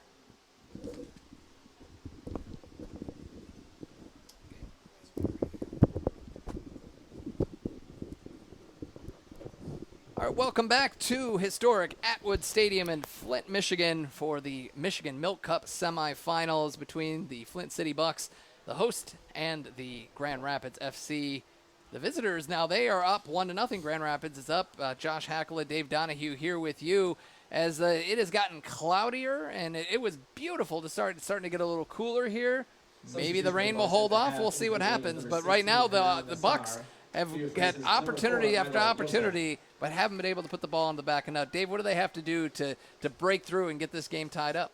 Well, I think they have to continue to do a lot of what they have been doing, which is moving the ball up the wings, working it out the outside, serving it across to the middle. You got some big, strong offensive players in the middle there, and they've had plenty of opportunity, quality opportunities, and missed the mark by just a couple of feet. So if they continue to keep this pace of play, I think the Bucks are in good shape to poise themselves for at least tying the game up, if not going ahead.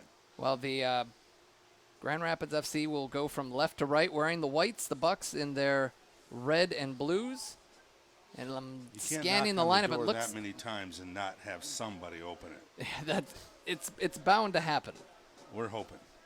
Although we had a game, it was the home opener this year. That was the last time I was here, and the Bucks they dominated possession. They kept, it was really their game the entire time, but they couldn't get it in, and they finally, in stoppage time, Yuri Farkas scores a dramatic goal against West Virginia to tie the game. So it was late goals. Hopefully we don't have to worry about that. Well, this is my first visit here to watch the Flint City Bucks play. Unfortunately, I've got a young man that is very active in sports, and I've been traveling with him quite a bit. But these guys are playing a really nice game right here. This is a great facility, a great venue to come down to, bring your family, friends, and all that stuff, and enjoy some quality soccer. From what I can see, I mean, this is good stuff. And why somebody wouldn't come down and spend a night in this venue, no idea. Well, it's gorgeous. While they're sorting something out to get ready for the second half, you've been to this stadium. You've played in this stadium. I don't want to date you too much in terms of that, but that's fine. I'm proud of it is a totally. Tell me about what it was like before and what is like now to walk around and see this newly revived Atwood Stadium. Well, so you have almost a park-like atmosphere because there used to be a bunch of fans, homes up and down here where there's not now. And all new AstroTurf. Come on, who wants a T-shirt? I guess it's still called AstroTurf. It's turf. In my head, I still call it AstroTurf. It's not, but that's just in my brain. That's what comes up. But it's a park-like venue. It's wonderful. We used to play youth sports here. I mean, I grew up in the 70s in Flint when the Flint City programs were at the absolute pinnacle, producing athletes that were, even Dick Vitale used to refer to the all-Flint basketball team that could beat a lot of pro teams. I mean, there were great athletes in Flint, Michigan, and I was on the very front end of the soccer programs here with a bunch of guys, and it was a lot of fun. So here to enjoy the Bucks and watch them work hard and maybe get a win here in the second half. This is the Milk Cup semifinals. The other semifinal is tomorrow night. AFC Ann Arbor and Oakland County FC. They will play tomorrow night at 7 in Ann Arbor. We'll play the winner of this game at a date and venue to be determined. They'll sort that out after everybody's schedules are worked out. And Bucks win a throw near side. I'm just kind of scanning the team. It doesn't look like we have any changes, but we'll try to confirm that for you it's always a challenge. When you're this high up, word doesn't travel as quickly from the sidelines. As soon as we confirm that for you, we'll kind of run through the lineups for both teams. Looks like the back line are pretty much the same. Looks like the Bucks are pretty much the same. There's Giuseppe Baroni giving chase. Liam Bickett into the middle. Mendoza, now Grand Rapids controlling the ball here. Certainly not complaining. The temperature has dropped a little bit. It's much more pleasant up here in the press box, which is nice. And I just walked down to use the facilities, and it is about 20 degrees difference from down there to up here in this booth, though. Heat rises for sure, especially in this place. Ball goes all the way back to the back line, so it looks like I got the... No, I see one new change, so there we go. There's I identified the one change for the Bucks. Hammy Nasser, the Butler Bulldog. He will be a freshman this year. It's his first appearance for the Bucks this year. He is in there replacing Milo Youssef. Had a couple of good chances there, Youssef did in the first half. Playing it out wide for Farkas. Farkas crosses it, wins a corner kick. Little guy in the stands over there wasn't paying attention at the goal line, and that ball ricocheted off the defender, and he had to duck pretty quick. That's the beautiful part about this venue. The fans are so close, you can see all the action. It's just wonderful. Comes the corner kick, $3 inside the 6. They go it all the way to the far side, headed into the middle. It's loose and cleared off the line. I think that was Postlethwaite who cleared it off.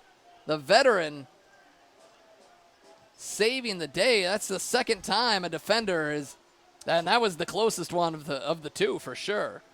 Second time a ball was headed into the back of the net for the Bucks, and Grand Rapids denied it. Timmer. Well, Postlethwaite being across into the box. There's a chance for the Bucks, and that one goes wide. Number 20, Braden McNitt from Wright State, a native of Brighton, Michigan, which I got to see a lot of Brighton, Michigan on the way up here, sitting in traffic. It was fantastic. That is US 23 in a nutshell there. 49th minute. Bucks picking up where they left off. So Hammy Nassar is inserted into the midfield out on the right side. It's pretty much where Milo Youssef was, so not a big change. Sinclair brings it out. Now Charlie Booth.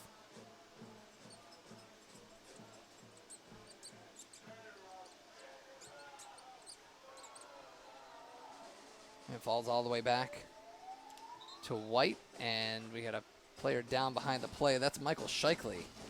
So that gives us an opportunity to run through the start or with the You lineup. commented on the Postlethwaite defensive move, that it was a veteran move. Boy, I'll say that guy stood his ground, stayed right there, and saved the goal for Grand Rapids, because the Bucks were knocking on the door right there. And that was right off the line too. That was not just a deflection in front. It was right headed into the back of the net for sure.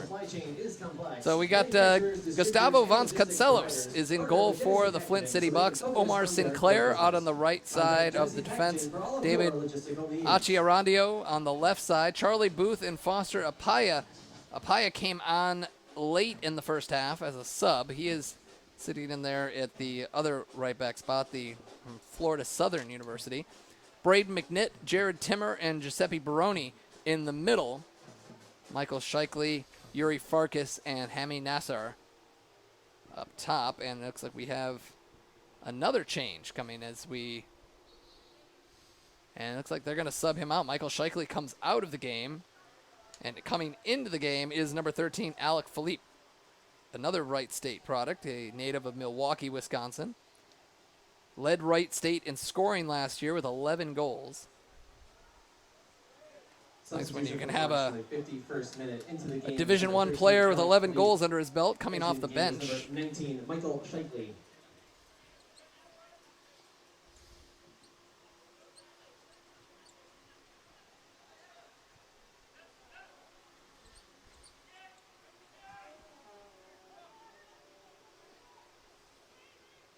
Heads it back to Apaya. And he clears it all the way out. Headed right back by Grand Rapids. 52nd minute as we're just playing catch between the two teams. And now, just like that, an opportunity here for the Bucks. Options in the middle, and Bolsterweight takes care of it in the middle for Grand Rapids. Got a little bit more height on that. He had two players breaking into the box for the home team. Timmer. Chips it forward into the box. A shot attempt blocked. That was Philippe getting his first action after coming in.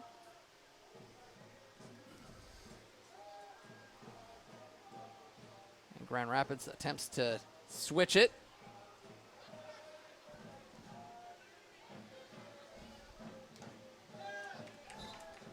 And that's going to be Bucks ball. It looks like the lineup for Grand Rapids has remained the same as well.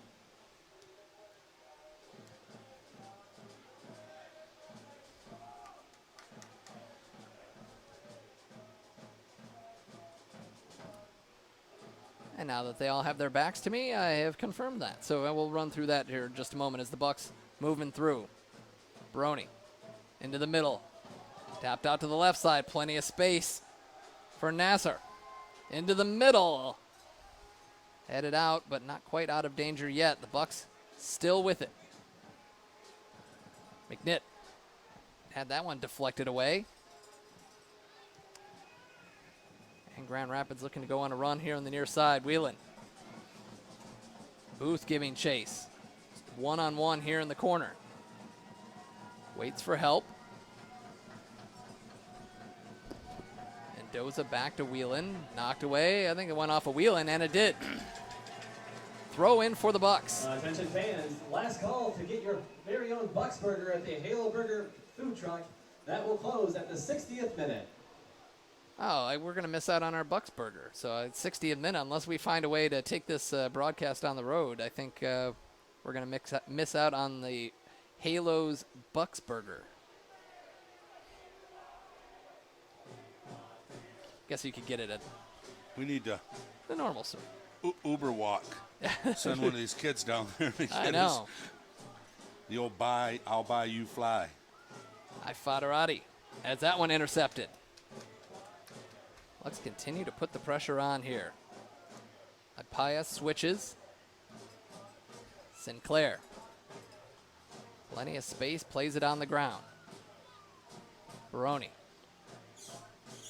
Through the middle. Opportunity here for the Bucks, and that one gets away, but comes right back to the back line. You know, they just seem to be making one pass too many to finish. Trying to be a perfectionist a little bit, trying to make the pretty goal rather than just scoring a goal. And that one's offside on Farkas.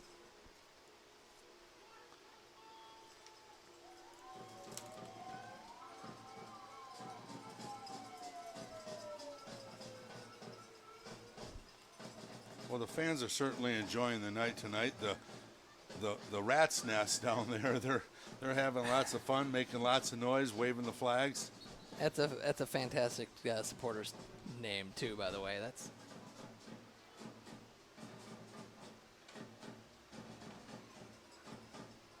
all right. Sinclair with the ball for the Bucks here in the 56th minute. Now this isn't the only Milk Cup game that's going on. The Women's Milk Cup semifinals are going on. They've already got one team that punched their ticket to the championship. The Detroit Sun defeated AFC Ann Arbor 5-2 last week in the first semifinal. Right now, the Michigan Legends are hosting Motor City FC in the other semifinals. The Bucks breaking down the right wing, crossing on the ground into the middle. Farkas, back, shot from, an opportunity missed there. Great ball movement, great hustle. Just the shooter couldn't get on the balls of his feet quick enough to get that shot up. But nice job. Baroni takes it quickly, not letting the defense set up. Chested down. Cross coming. Here it is. Redirected off the bar. What an opportunity. There's going to be a foul to bail out Grand Rapids. What an attempt from right inside the 6, and it just clangs off the bar. Foster Apaya made a good physical play on that one, but I'm not sure that there wasn't a foul on the play down there in the box by the Grand Rapids player to keep the Bucks away from putting a goal in the net. Wow, well, we have a minute. Motor City FC leading the Michigan Legends 2-0 in the women's final, so that we could have see who will join the Detroit Sun. It'll be going to be a Detroit Sun Motor City FC final for the women. But still about 30 minutes to go in that one. But right here, we're in the men's Michigan Cup final, and it looks like we have a player down. It's Vladimir Babiu. And while we have a minute, we forgot to mention the players on the field for Grand Rapids. It's Joe White in goal. And, you know, as far as the formation goes, I think maybe a 3-5-2. I think their outside backs really have been doing more pushing up than they have defending. And so Austin Swike is out there on I'll call him on the outside, like left wing, if you will. Dara O'Riordan on the right side. In the middle in the defense, Jake Vanderlaan, Vladimir Babiu, Caleb Postlethwaite, who's made a couple of big stops for that back line. Alex Mendoza in the midfield with Liam Beckett playing sort of a holding midfielder role with Eric Connerty. It's the attacking mid. Matt Whelan, the goal scorer, scored in the 12th minute. And TJ Ifadarati is up top with Whelan. And just as I run through the roster, we have a change. The Grand Rapids defense has definitely been solid tonight. And they could put some fresh legs in there. Jalen Shannon had just came in, the defender from Western Michigan University. Let's see who he replaced, and he replaces the man who was just down. That was well done, Bobby. Working the ball up the left wing, back to the middle. Running through and ran past it. Striker runs right past the ball. Philippe was there, but Grand Rapids substitution flew right by. 58th minute into the game is number 18. Jalen Shannon. Here's another chance. The On the wing, 5, Sinclair Vladimir Babiu. controls, crosses, was looking to the top of the D instead of right in front of the goal. Bucks now with it. Here comes the cross with a left-footed. Oh, no one's there, and that's Sinclair to try to track it down. That'll be a Bucks throw.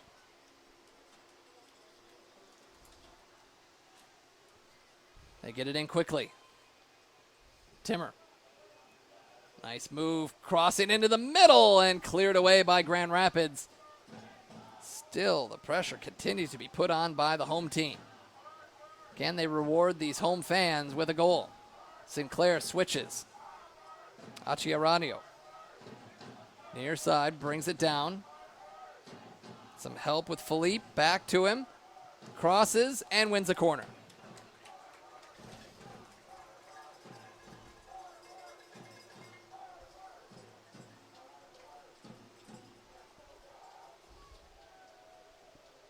So Jalen Shannon entering the game for Grand Rapids, a like-for-like defense for defense sub there for the visitors. Corner kick for the Bucks. Floats it into the box. Joe White in traffic, pulls it down. Nice job by the keeper to take control of that play. You had a couple of Bucks on the backside of the net there that lurking, hoping to tie this one up. Big boot upfield, falls right to Sinclair. Gives it right back to Grand Rapids.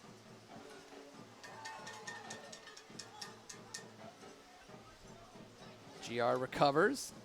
Plays it down the wing for Whelan. Achiaradio wins the ball nicely. The left back from Charleston, the University of Charleston in West Virginia.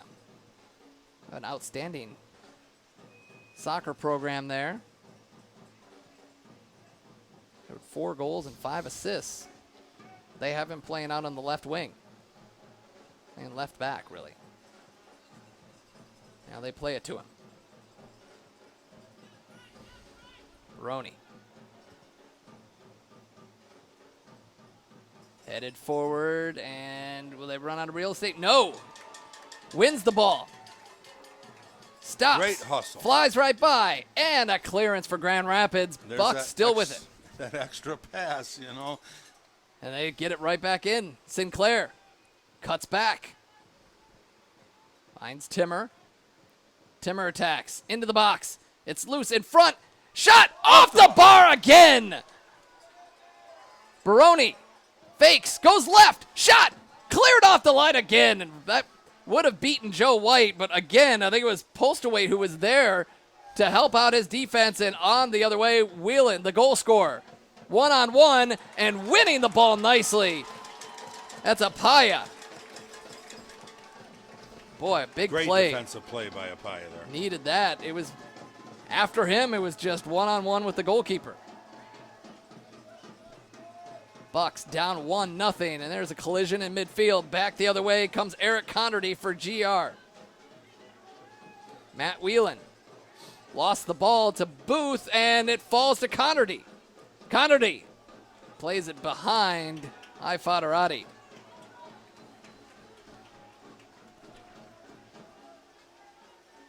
Kind of lucked out there with the missed pass by Grand Rapids. Because that would have been a dangerous He was pass. teeing it up. Now the Bucks will continue. 63rd minute, down 1-0 here in this Milk Cup semifinal game.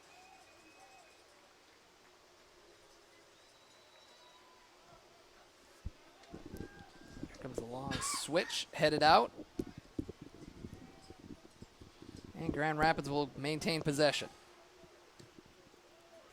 Got another change coming up for Grand Rapids at the next stoppage.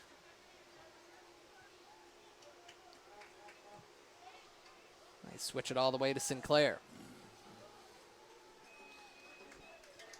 The substitution for Foster Apaya and at the 42nd minute of the first, right? That was the right. substitution. He's played a great game. He's come in and really taken control of that back. They moved him what appears to be to a center position, and he's provided some solid defense for the Bucks tonight.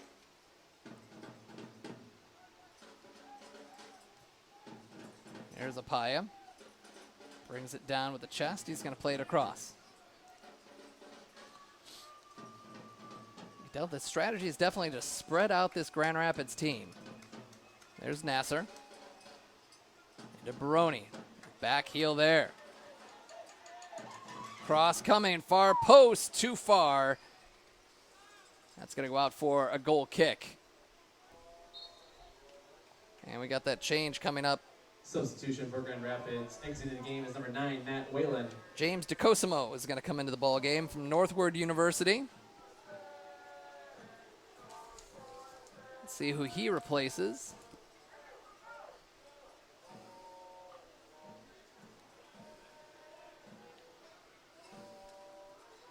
And is that Whelan? I believe that might be. He has been running his tail off today, Matt Whelan.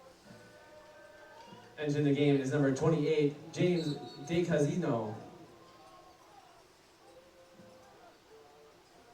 That substitution takes place in the 65th minute. Yep, and that is what it is. Matt Whelan, the goal scorer, scored in the 12th minute. It was a defensive miscue by the Bucks. Grand Rapids took advantage. Liam Bickett fed it to Matt Whelan for the goal, and that is the only score we've had so far today. But not for lack of trying. The Bucks have been all over the Grand Rapids goal. They've hit the post twice. They've had 2 more balls that were clearly headed for the back of the net and were cleared off the line. At least 2, maybe 3, I guess you could count. Postlewaite responsible for at least 2 of those. Baroni. Need some magic from one of the top prospects in the league. Nasser. Arandio crosses with a left foot. Nice cross. Finds Sinclair. He chips it back in. Oh, look, thought about a bicycle kick from Nasser. That'll stay with the Bucks, and we get another change. Alex Gloshin, another Saginaw Valley State junior. Grand Rapids substitution Traverse City, exiting the Michigan. game is He will number come into the 3, ball Austin game. Swank.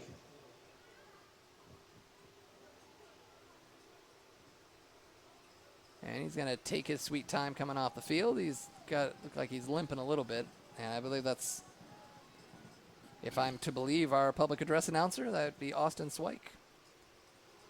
He had a really busy first half. Entering the game is number 23, Alex Glosson. That substitution takes place in the 67th minute. And he's going to file right into that same left back spot for Grand Rapids.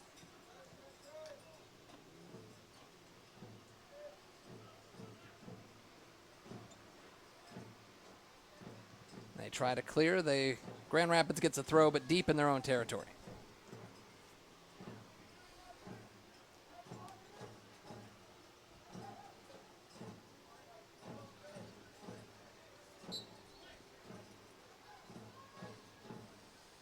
Throw-in comes down the line.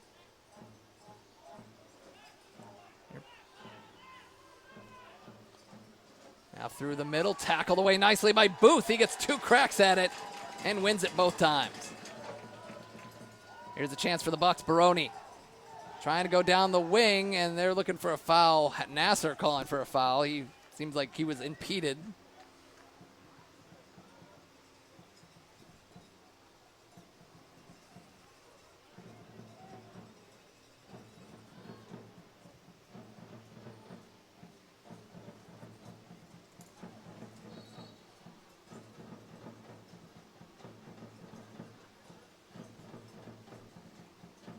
Throw in for Grand Rapids, 68th minute. Now make it the 69th. Actually, it's a free kick right near the sideline.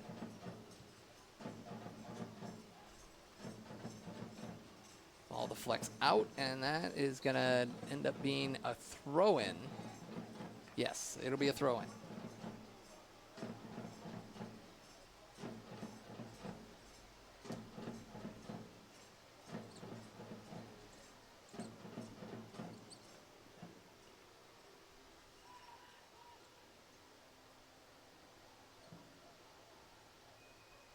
Bucks control with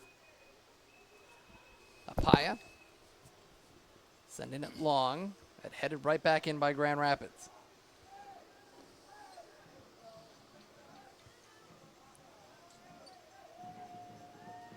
Bucks get it back at midfield. Trying to feed it through the middle, and it got through to Achiarandio. He's got space down the wing. Crosses it in the middle. Oh, that's a goal. And it's a goal! Equalizer for the Bucks in the 70th minute. That was a fine play for the offensive right side to stay with it as Baroni was bringing it down the left, crossed it over the field with a full volley into the back of the net in the 70th minute of this game. City Bucks goal scored by number 13, Alec Philippe. Alec Philippe with the goal, and it is a tie ball game here in the Milk Cup semifinal. David Achirandio gets the assist, and we are all tied up the final 20 minutes.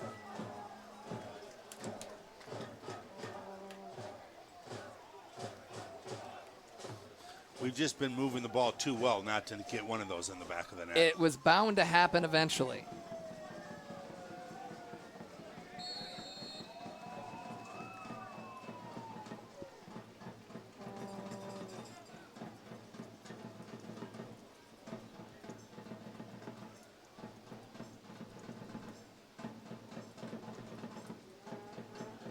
All right, back underway here. A tie ball game here at Atwood Stadium and Flint. Josh Hackala and Dave Donahue here with you in the Milk Cup semifinals.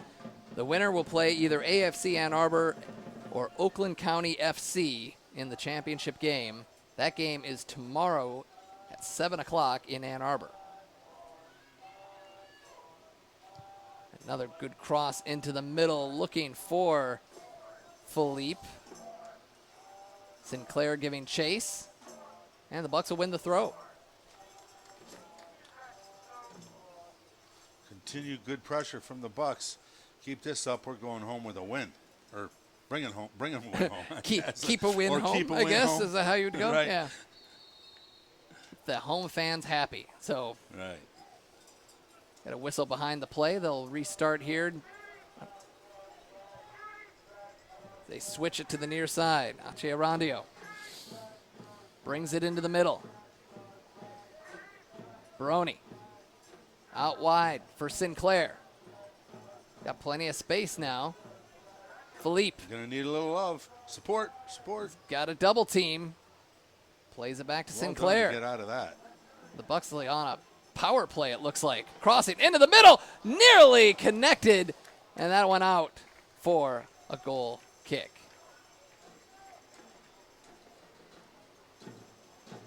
I believe was that Ache Arandio that almost connected on that? I think it might have been. Yes, it was. Yeah. And he is just on fire right now, playing a really strong game and running right to the ball, which is what needs to happen.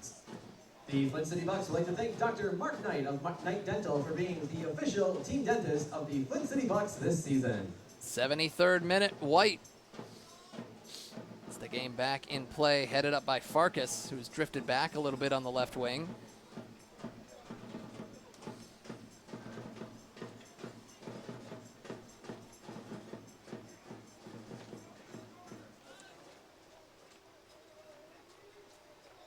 So Reardon gonna throw this one in for Grand Rapids.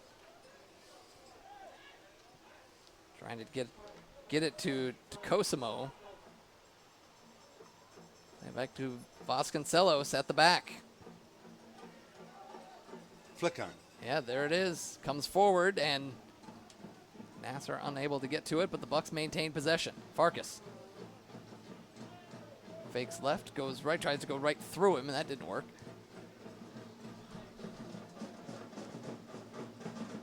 Booth gave it away, but Ache Arandio is there to clean it up. Big boot upfield by Vasconcelos. Shannon heads it forward to midfield. Oh, nice move there by Postlethwaite. Postlethwaite joining the attack now. And we've got an injured player behind the field. Boy, looks angry and injured.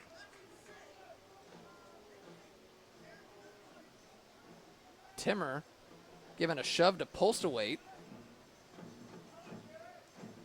Obviously not happy with the lack of a call. So Jared Timmer, the Butler graduate, the two-time captain, was an all Big East selection with the Bulldogs. He is fired up, and he's going to play on.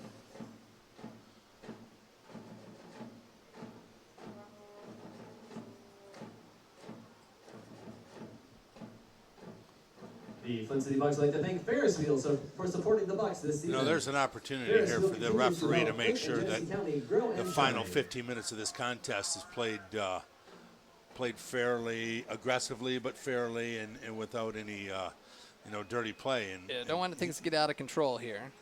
And it looks like the referee explaining something to he's warning both sides, but I wouldn't- confirm with the official on the I wouldn't sideline. hesitate for a card in a situation like that to let the players know that, hey, I'm going to control this contest for the next 15 minutes, because this is when things can get a little out of hand on you. The Bucks will throw it in. I think they're going to give it right back to Grand Rapids, and that is the case.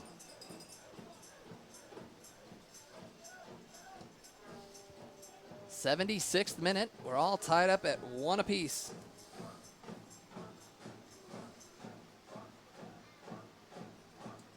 That ball tackled away. That'll be Grand Rapids ball.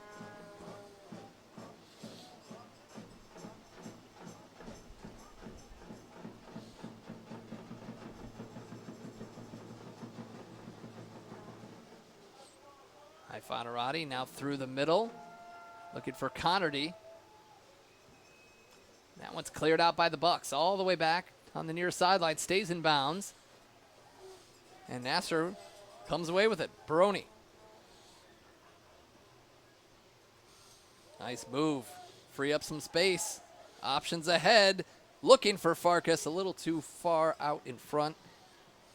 And Grand Rapids will get a goal kick. 77th minute here at Atwood Stadium. Got another change coming up. Jack McCarron is going to come in, the hero of the last Milk Cup game. He scored all 3 goals in a 3-0 win over the Ann Arbor Lumberjacks. That substitution takes place in the 77th minute. He will replace number 4, Liam Bickett, who assisted on the first goal of the game for Grand Rapids.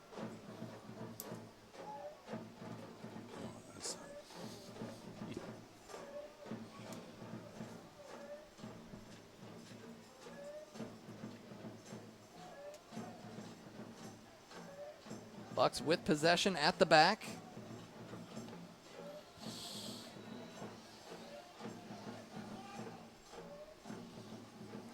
I don't think either one of these teams wants extra time, so I have to think that we're going to see some aggressive play in the last 13 minutes of this one.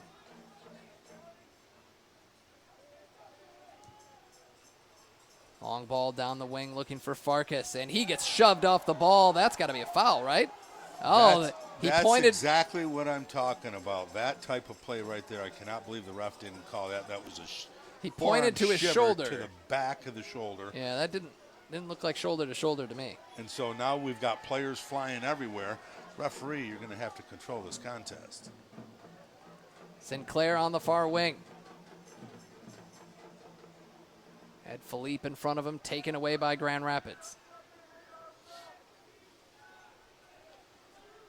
Foderati going one-on-one through the middle. Connerty, a shot from distance, goes well over the bar. Fans letting him know about it.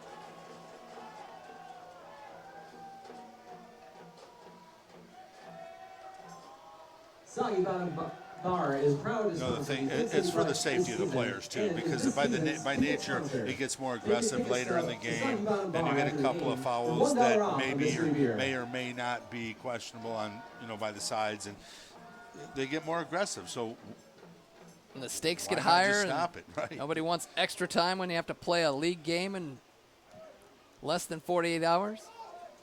That ball comes all the way through to White.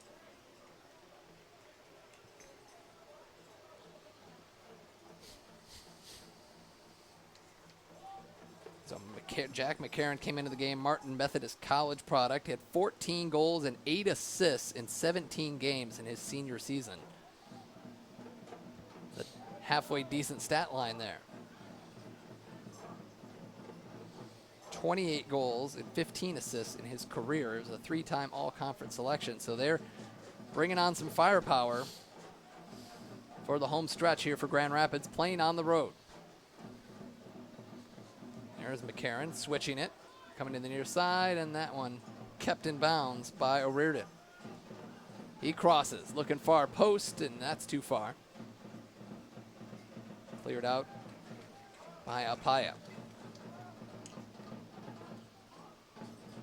The University of Michigan Flint offers in-demand undergraduate and graduate degrees utilizing engaged learning, set in fieldwork, groundbreaking research, and community service. The University of Michigan Flint is a 4-year university that fits you. That ball intercepted by the Bucks, and they send it up, looking for Nasser. Philippe through traffic. Is he going to take it all by himself? He's beating everybody. He's getting by the last defender. Can he get a shot off? He's been muscled off the ball there at the end, but what a great run by Alec Philippe. About a 70-yard run there. And here's Booth. All by himself. Stepping up. Chance at the top of the D. Shot doesn't make it through. Here comes another attempt to the right side, but it's hit over the bar. 81st minute. Checking in on the other Milk Cup semifinal for the women. Motor City FC just put a goal into the back of the net to make it 4-0 over the Michigan Legends. So it looks like we're going to see an all Detroit, or I should say Metro Detroit. I'm not exactly sure where they play. I know people are very specific about where in the city you play your games, but an all Metro Detroit final for the women's side of the game of the tournament. Motor City will take It's on not like you're Detroit talking to side. the other side of the state, like Grand Rapids or That, something. So. that's true. That's true. But I had a lot of, you get a lot of people who really take it seriously. Their People neighborhoods. in this area get excited about the Flint Township. Is it Flint proper? All that Exactly. stuff as well. So I get it. I don't lose too much sleep over it, but, you know, accuracy is important. They switch it to the far side. Sinclair. Less than 10 minutes to go in this one. Tied up at 1. Bucks playing in front of their home fans. Looking to make the Milk Cup final. A great matchup that only a cup competition like this could provide. One of the best USL League 2 teams against one of the best NPSL teams. And there's a nice back heel and knocked away by the defense over Grand Rapids. A shot. That one's blocked in front. That was McNitt. Another crack at it here. Cross coming in and blocked out for a corner. Nice effort by Aki Arando on that as well. He's having a great second half. Been active all day long, and now they're going to set up the corner kick. He has been planting himself. Well, they play it to him finally. The last couple corner kicks, he's been hanging around. Short corners, I say almost every game, not a fan usually. Once in a while they work out, but I think I'd almost just rather put it in the box and take my chances. And there's a foul that'll go Grand Rapids' way.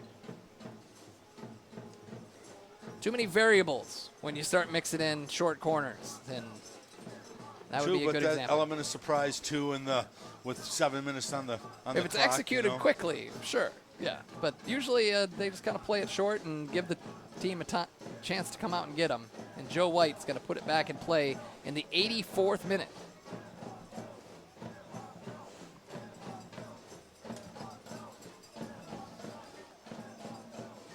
Ball chipped forward, headed forward by Apaya.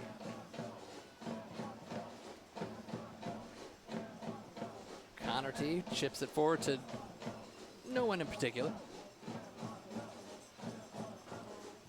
Looks like we're starting to get a little weather here. Yeah, it's the rain is coming down now. Our meteorologist said 9:45. We're a little early on that, so but pretty accurate for the most part. That's why we'll take a goal right here to put this baby to bed. 84th minute. Achiarandio. That ball deflected away from Baroni, tracked down by Booth. Calmly plays it across to Apaya. The Grand Rapids just kind of sitting back.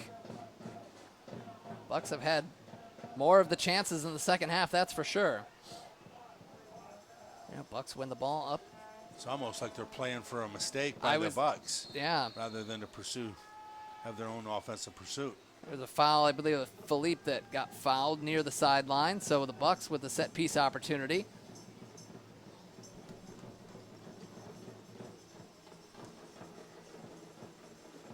And it's not it's kind of just a light rain. Nothing's gonna, maybe if anything, just cool the players off at the moment. So easy for me to say in this press box. Nothing to scare too many fans out. Headed away by Grand Rapids. Apaya heads it. They're going back and forth. Apaya will give another crack at it. Achiarandio. Baroni chips it into the middle. Headed back toward goal, but over the bar. I haven't heard much from Giuseppe Baroni today. The USL League 2 puts out their top 50 list of the top 50 prospects in the league, and he is ranked number 2 from Michigan State University, and you can see why. The resume he had last year, the Big Ten Midfielder of the Year. He was an All-American. As Michigan State has become a power on the national stage in men's soccer.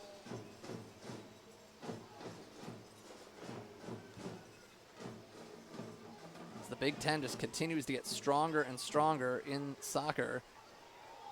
That ball, that nearly got away from Ifadarati, cleared out by the Bucks. McCarron plays it out wide. That ball sent into the middle, and Vasconcelos is going to come out and get it, if for no other reason, just to stay active. He hasn't been called upon too much in the second half.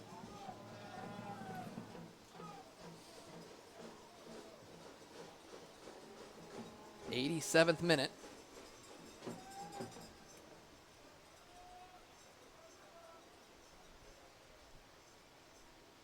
See, does one of these teams have a late winner in them to get them into the Milk Cup championship game?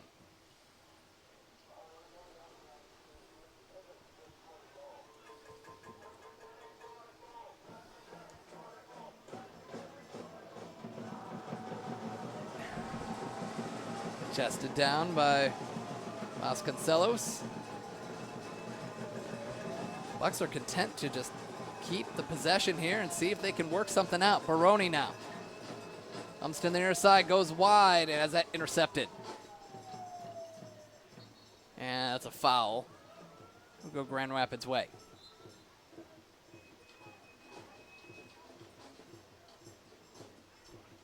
Substitution for Grand Rapids. Leaving the game is number 8, Eric Connerty.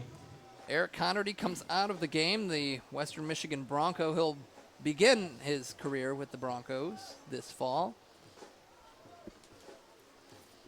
Entering the game is number 24. Greg Williams will come in. That substitution takes place in the 88th minute. Williams spent the 2018 season with the Entering the game Muskegon for the Bucks, Risers. number Actually 26, played against Spencer the Grand Gall. Rapids, against Grand Rapids FC in the Milk Cup Here last is year. Number 5, Jared Timmer. So Timmer That comes off. substitution takes Spencer place Nolf in the will come 88th on. minute.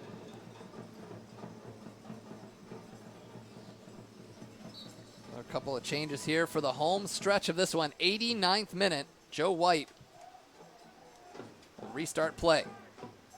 Headed forward, headed out.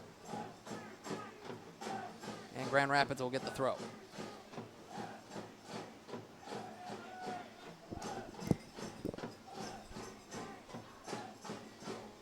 And Greg Williams is a defender, so, I mean, listed as a defender. You never really know. I mean, so many players that play so many different positions.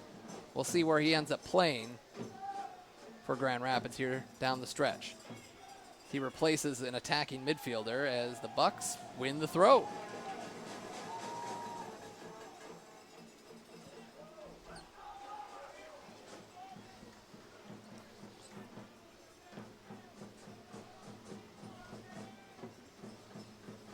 Grand Rapids gets it back. O'Riordan will toss it in. We approach the 90th minute.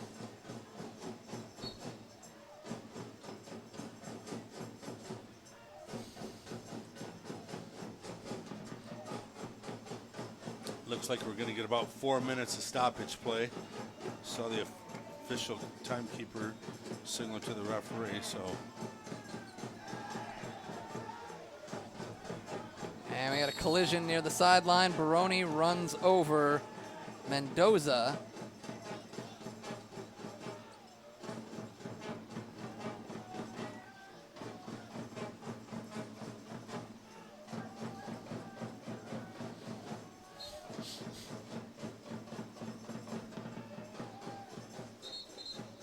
They're going to bring back the free kick closer to midfield.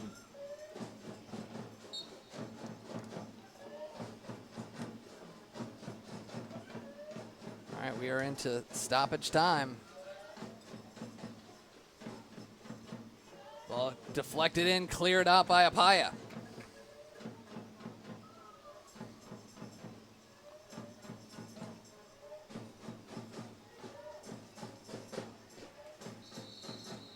Lost it on the sidelines. Or was that a foul? I think that was a foul. So Grand Rapids will get a free kick.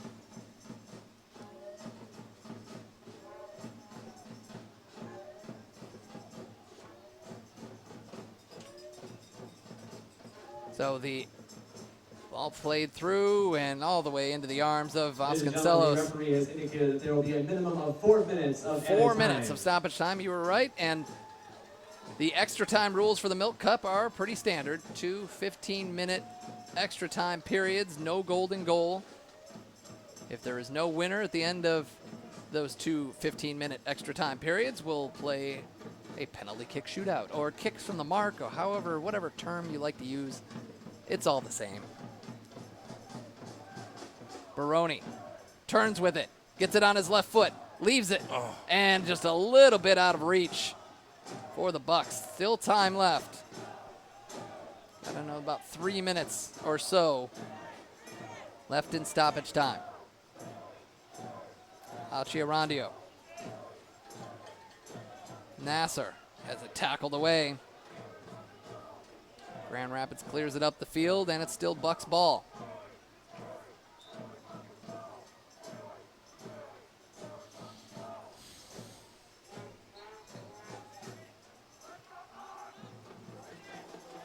We have some late game magic.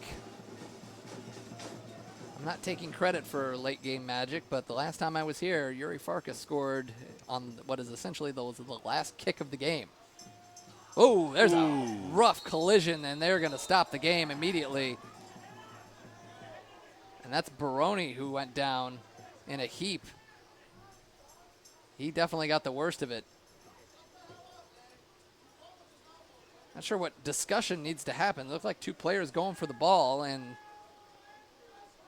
now there's the yellow that card. Yellow card that should have been issued about 15 minutes ago. So Baroni's going to go get checked out. I would The thing think, was, right? Baroni was flat-footed and had his back, and the player came across him. Yellow card issued to Grand Rapids, number 20, Alex Mendoza. And Time of the yellow was card more was physical 90+3 contact than minute. playing the ball. So that's why the referees Fans, when Lynch issued is the due yellow yellow card, card make to sure your slow it first down a call is little to bit. attorney Nicholas Robinson. All right, here comes Baroni. Fakes. They go, There's the header. and it's headed away by Grand Rapids. That was McNitt who teed that one up, and we're going to get a corner kick. In about the final minute of stoppage time, announced stoppage time, I should say. Baroni appears to be just fine now. And here comes the corner kick. Bent into the middle of the box. And take it away, and a counterattack opportunity for Grand Rapids. Ifadarati, and he was tripped up behind the play. That's going to be a card for sure. And that is Baroni who gets rung up.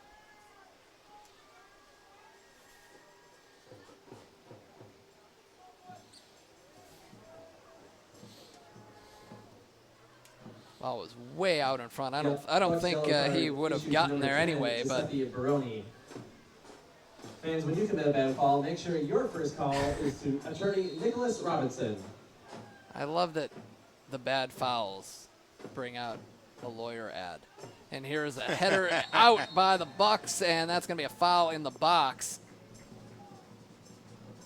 And now I'm getting rain invading. Fans, at the end of regulation time, the score is tied. Grand Rapids 1, Flint City Bucks 1. Fans, we will now move to 2 periods of 15-minute Extra time overtimes. periods coming If the up, winner- and if if the we winning don't have a score winner after after that, completion of we will both go to 15-minute penalty time kicks periods here in the will be Milk winner. Cup If the semifinal. score is still tied Alec after Philippe 2 with the goal in the 15-minute 70th halves, minute for the game will Bucks to progress send the to game into extra penalty time. kicks. And we'll take a break, and we'll come right back for the first period of extra time here in the Milk Cup semifinals. Josh Hackala and Dave Donahue here with you at Atwood Stadium in Flint as the rain is coming down. And we'll take a break and come right back for more here at the Milk Cup semis.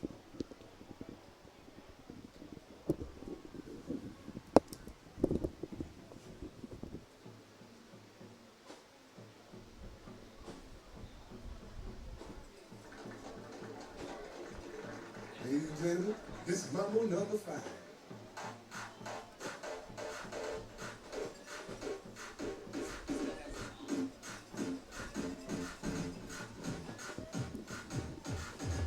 One, two, three, four, five. Everybody in the car, so come on, let's ride to the liquor store.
All right, we are back here at Atwood Stadium in Ladies and Flint, gentlemen, and we your had some attention, please. unfortunate Due to severe weather in the area, visuals here as this lightning event just is struck, suspended for the and safety we of are fans and going to players. go into a At this lightning time, we ask you to delay. please seek shelter immediately by calmly They're asking returning to your fans to vehicles. seek shelter If you are not as able we to are leave the heading stadium for into shelter, you may use the bathroom facilities at we're this heading time. to the first period of extra The match time. will Players are resume going to have to go to the when locker weather rooms. conditions permit.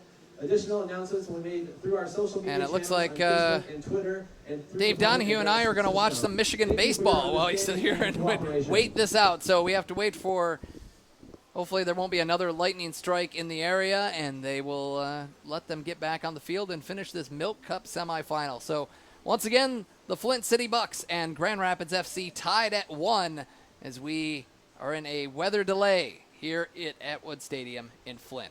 We'll take a break, and we'll come back for hopefully the first period of extra time here at the Milk Cup semifinal.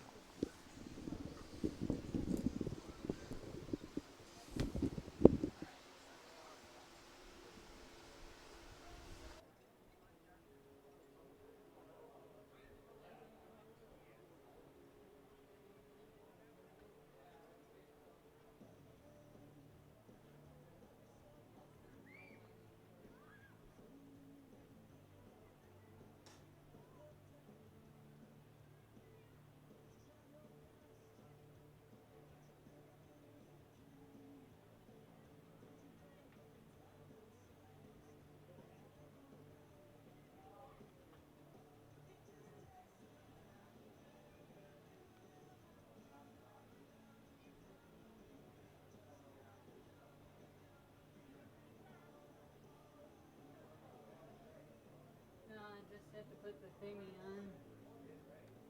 Yeah.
Yeah, the Bucks are taking their time right now. They're working the ball around, getting comfortable on the field.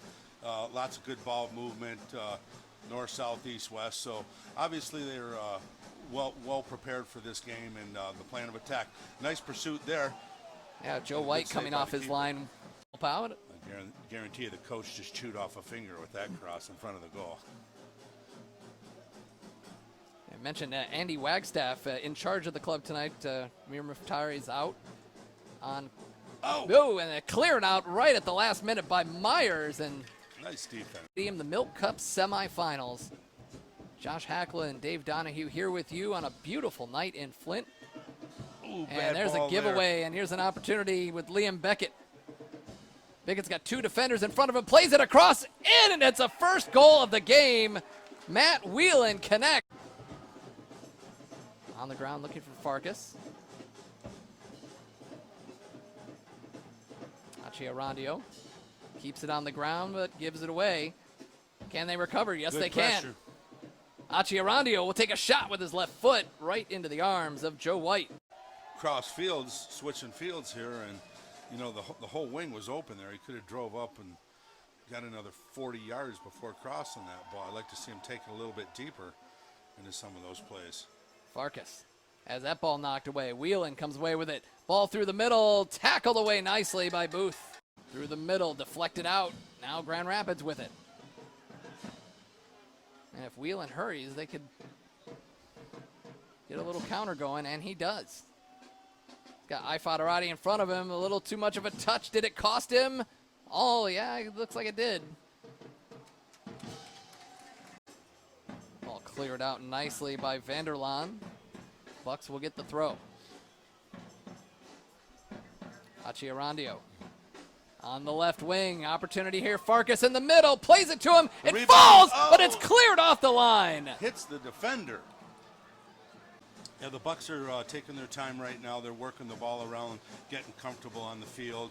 Lots of good ball movement, north, south, east, west. So obviously they're well prepared for this game and the plan of attack. Nice pursuit there. Yeah, Joe White coming off his line. Help out. I guarantee you the coach just chewed off a finger with that cross in front of the goal. I mentioned Andy Wagstaff in charge of the club tonight. Mir Muftari's out on. Oh, and it cleared out right at the last minute by Myers. And nice defense. The Milk Cup semifinals. Josh Hackla and Dave Donahue here with you on a beautiful night in Flint. Ooh, and there's a giveaway, and here's an opportunity with Liam Beckett. Beckett's got two defenders in front of him, plays it across, in, and it's a first goal of the game. Matt Whelan connect. On the ground looking for Farkas. Achia Rondio keeps it on the ground, but gives it away. Can they recover? Yes, Good they pressure. can. Achia Rondio will take a shot with his left foot right into the arms of Joe White.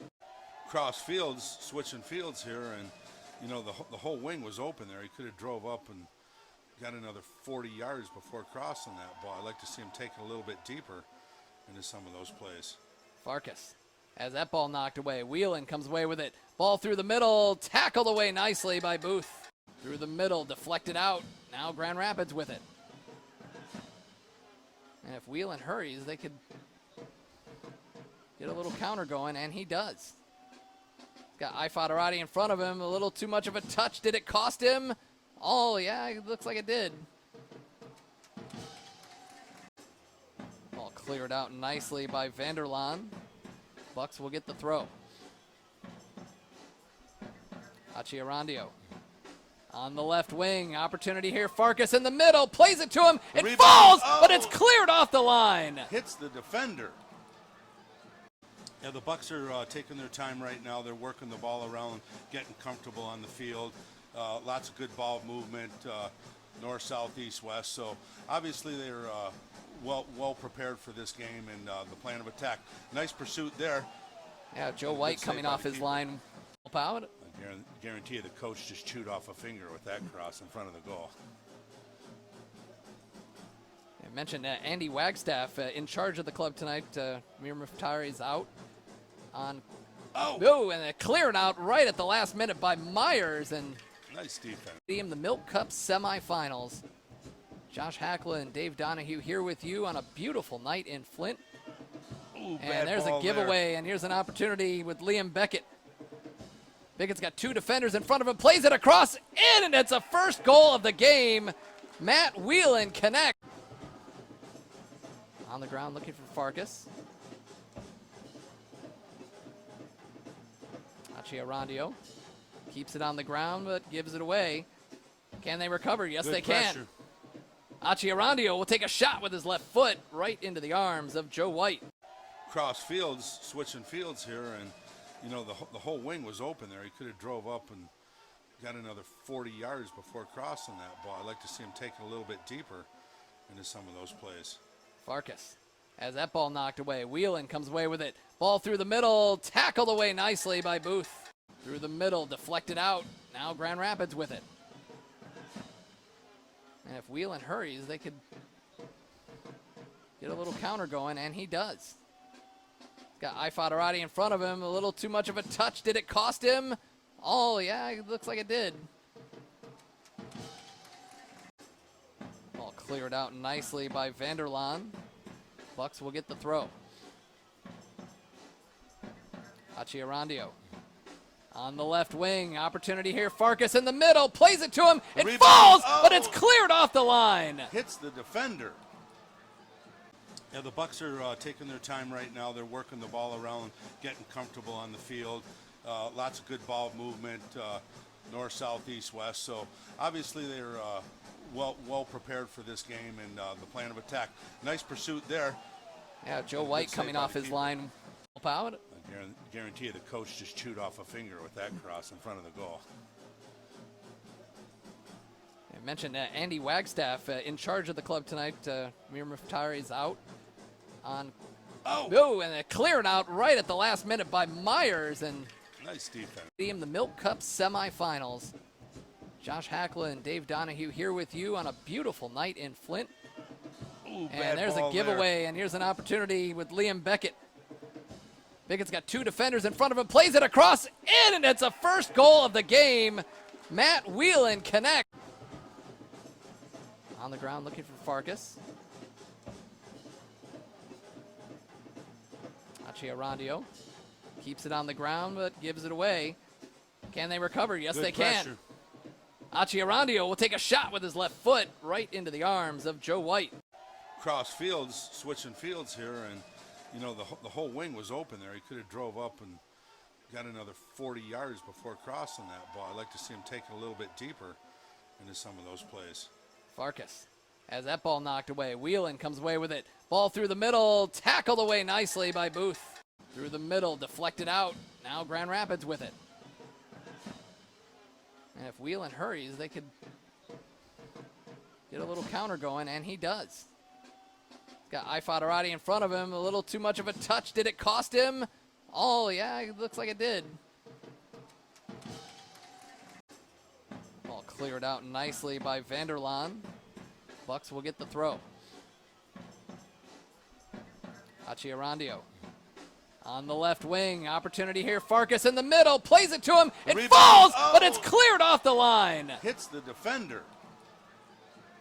Yeah, the Bucks are taking their time right now. They're working the ball around, getting comfortable on the field.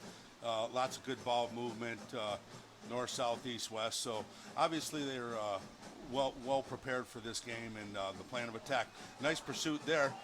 Yeah, Joe White save coming by off the his keeper. line. Help out. I guarantee you the coach just chewed off a finger with that cross in front of the goal. I mentioned Andy Wagstaff in charge of the club tonight. Mir Muftari is out on. Oh, and it cleared out right at the last minute by Myers. And Nice defense. the Milk Cup semifinals. Josh Hackla and Dave Donahue here with you on a beautiful night in Flint. Ooh, bad And there's a ball giveaway, and here's an opportunity with Liam Beckett. Beckett's got two defenders in front of him, plays it across, in, and it's a first goal of the game. Matt Whelan connect.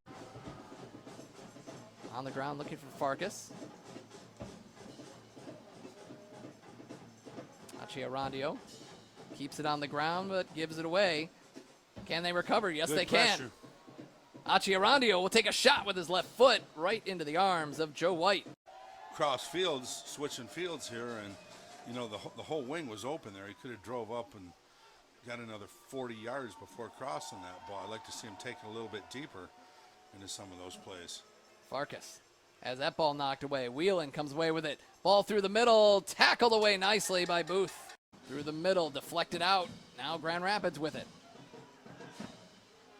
And if Whelan hurries, they could get a little counter going, and he does. Got Ifadarati in front of him. A little too much of a touch. Did it cost him? Oh, yeah, it looks like it did. Ball cleared out nicely by Vanderlaan. Bucks will get the throw. Achiarandio on the left wing. Opportunity here. Farkas in the middle. Plays it to him. It Rebound. falls, Oh! but it's cleared off the line. Hits the defender. Yeah, the Bucks are taking their time right now. They're working the ball around, getting comfortable on the field. Lots of good ball movement, north, south, east, west. So obviously they're well prepared for this game and the plan of attack. Nice pursuit there. Yeah, Joe White coming off his line. Help out. I guarantee you the coach just chewed off a finger with that cross in front of the goal. I mentioned Andy Wagstaff in charge of the club tonight. Mir Muftari is out on. Oh, and it cleared out right at the last minute by Myers. And nice defense. The Milk Cup semifinals. Josh Hackla and Dave Donahue here with you on a beautiful night in Flint. Ooh, and there's a giveaway, and here's an opportunity with Liam Beckett.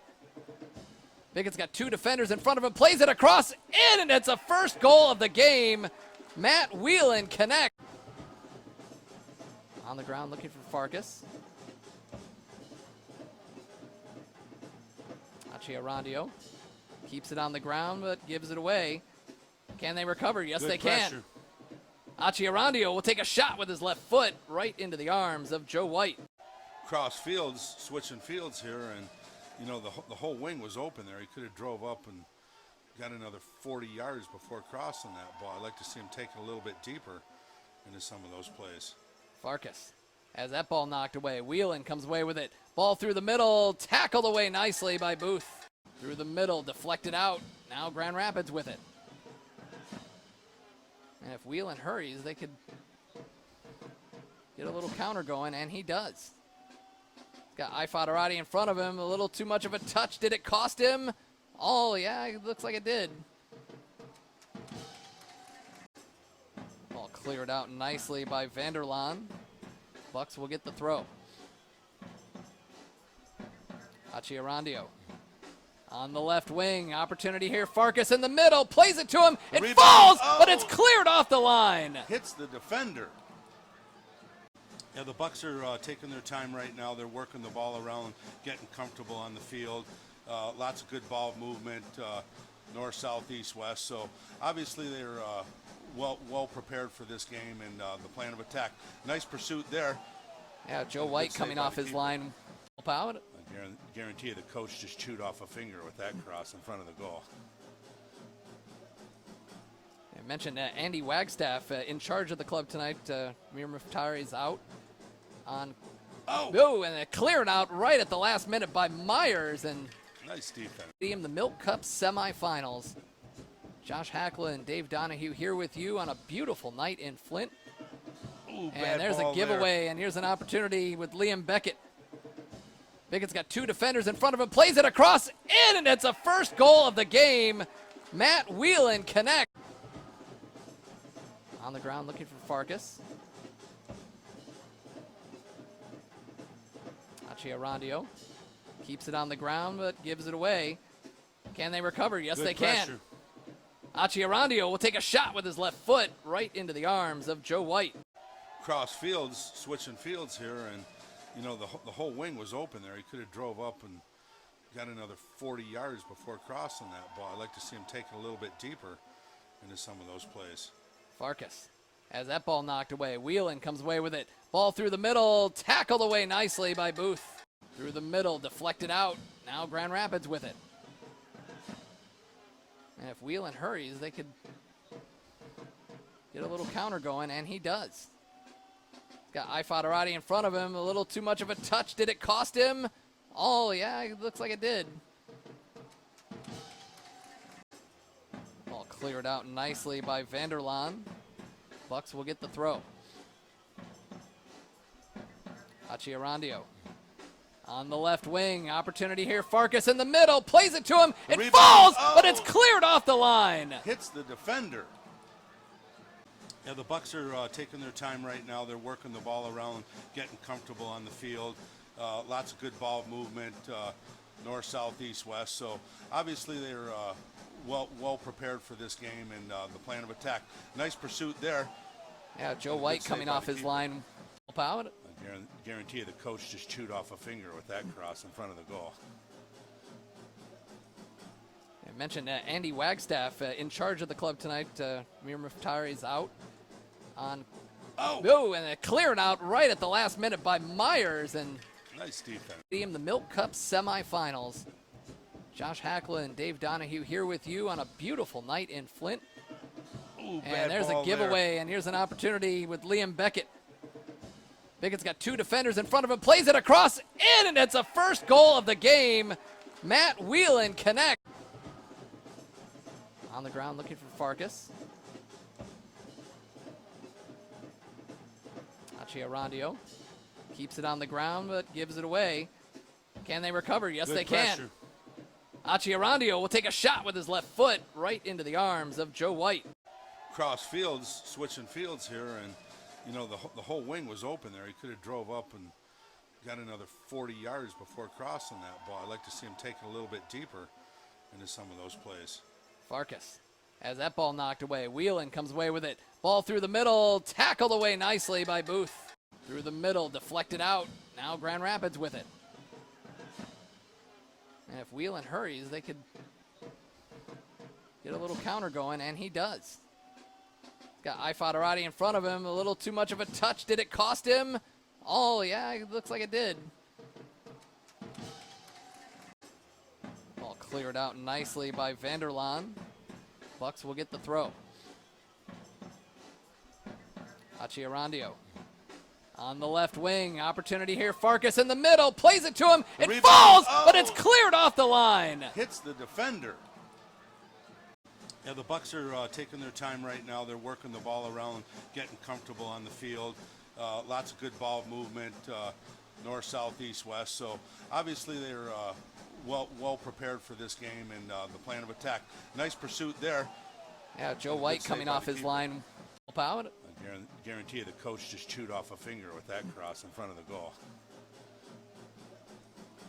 I mentioned Andy Wagstaff in charge of the club tonight. Mir Muftari's out on. Oh, and it cleared out right at the last minute by Myers. And nice defense. the Milk Cup semifinals. Josh Hackla and Dave Donahue here with you on a beautiful night in Flint. Ooh, And there's a giveaway, and here's an opportunity with Liam Beckett. Beckett's got two defenders in front of him, plays it across, in, and it's a first goal of the game. Matt Whelan connect. On the ground looking for Farkas. Achiarandio keeps it on the ground, but gives it away. Can they recover? Yes, Good they pressure. can. Achiarandio will take a shot with his left foot right into the arms of Joe White. Cross fields, switching fields here, and you know the whole wing was open there. He could have drove up and got another 40 yards before crossing that ball. I'd like to see him take it a little bit deeper into some of those plays. Farkas has that ball knocked away. Whelan comes away with it. Ball through the middle, tackled away nicely by Booth. Through the middle, deflected out. Now Grand Rapids with it. And if Whelan hurries, they could get a little counter going, and he does. Got Ifadarati in front of him. A little too much of a touch. Did it cost him? Oh, yeah, it looks like it did. Ball cleared out nicely by Vanderlaan. Bucks will get the throw. Achiarandio on the left wing. Opportunity here. Farkas in the middle. Plays it to him. It Rebound. falls, Oh! but it's cleared off the line. Hits the defender. Yeah, the Bucks are taking their time right now. They're working the ball around, getting comfortable on the field. Lots of good ball movement, north, south, east, west. So obviously they're well prepared for this game and the plan of attack. Nice pursuit there. Yeah, Joe White coming off his line. Help out. I guarantee you the coach just chewed off a finger with that cross in front of the goal. I mentioned Andy Wagstaff in charge of the club tonight. Mir Muftari's out on. Oh, and it cleared out right at the last minute by Myers. And nice defense. The Milk Cup semifinals. Josh Hackla and Dave Donahue here with you on a beautiful night in Flint. Ooh, and there's a giveaway, and here's an opportunity with Liam Beckett. Beckett's got two defenders in front of him, plays it across, in, and it's a first goal of the game. Matt Whelan connect. On the ground looking for Farkas. Arandio keeps it on the ground, but gives it away. Can they recover? Yes, Good they pressure. can. Arandio will take a shot with his left foot right into the arms of Joe White. Cross fields, switching fields here, and you know the whole wing was open there. He could have drove up and got another 40 yards before crossing that ball. I'd like to see him take it a little bit deeper into some of those plays. Farkas has that ball knocked away. Whelan comes away with it. Ball through the middle, tackled away nicely by Booth. Through the middle, deflected out. Now Grand Rapids with it. And if Whelan hurries, they could get a little counter going, and he does. Got Ifadarati in front of him. A little too much of a touch. Did it cost him? Oh, yeah, it looks like it did. Ball cleared out nicely by Vanderlaan. Bucks will get the throw. Arandio on the left wing. Opportunity here. Farkas in the middle. Plays it to him. It Rebound. falls, Oh! but it's cleared off the line. Hits the defender. Yeah, the Bucks are taking their time right now. They're working the ball around, getting comfortable on the field. Lots of good ball movement, north, south, east, west. So obviously they're well prepared for this game and the plan of attack. Nice pursuit there. Yeah, Joe White coming off his line. Help out. I guarantee you the coach just chewed off a finger with that cross in front of the goal. I mentioned Andy Wagstaff in charge of the club tonight. Mir Muftari's out on. Oh, and it cleared out right at the last minute by Myers. And nice defense. The Milk Cup semifinals. Josh Hackla and Dave Donahue here with you on a beautiful night in Flint. Ooh, and there's a giveaway, and here's an opportunity with Liam Beckett.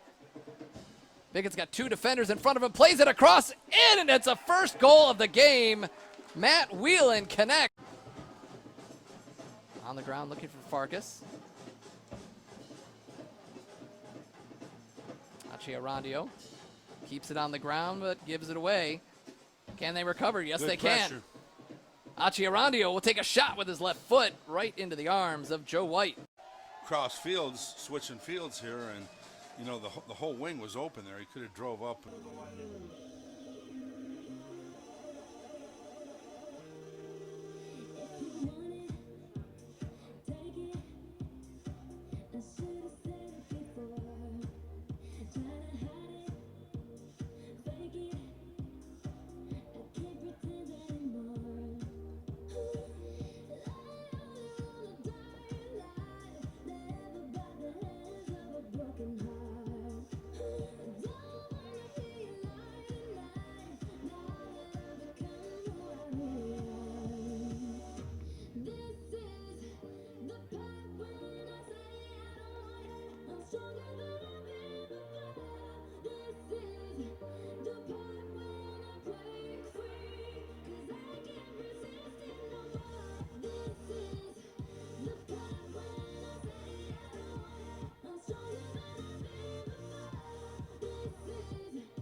All right, welcome back to Atwood Stadium here in Flint, Michigan. The lightning has ceased. The rain has ceased, it looks like. Yeah, we're back underway after a lightning delay to start the first period of extra time here in the Milk Cup semifinals. Josh Hackala and Dave Donahue here with you.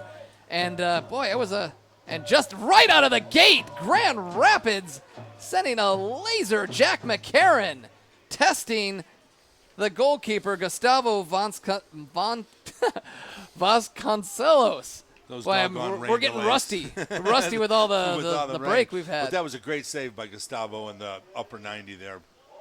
That's the best save of the game. He launched a missile on him, so it's. He really wasn't tested a whole lot in the second half, and now Grand Rapids with a corner kick sends a bender right into Gustavo, and he punches it away. McCarron sends it right back in, headed away by the Bucks. So we're here in the Milk Cup semifinals, and boy, the Bucks have a home game on Thursday, so this is the last thing they want to do is play some extra minutes. They cross that one in, and it is sent out by Apaya.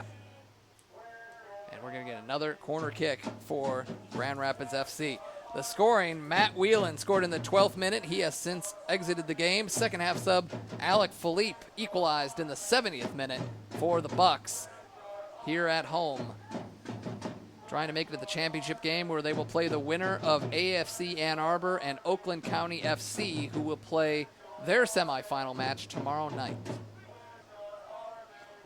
And headed forward, Farkas with some fresh legs. He's been had a busy game, but you know, you get to rest for 45 minutes or so, and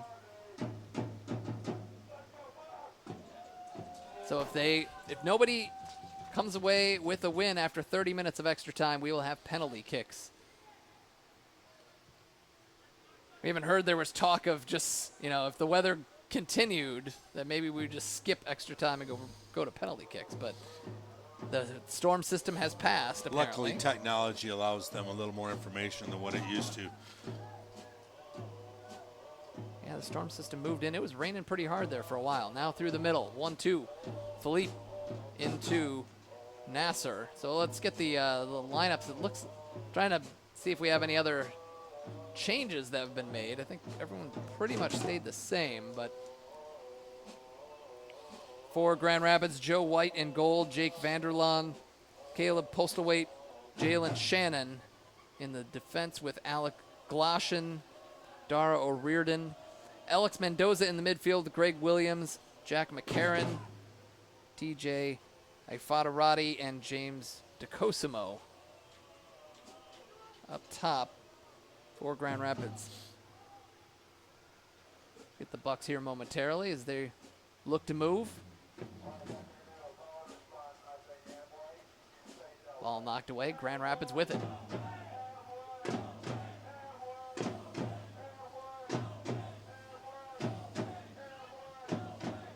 Gustavo Vasconcelos in goal for the Bucks. Foster Apaya, who came in just before halftime. Charlie Booth and Foster in the middle of the defense.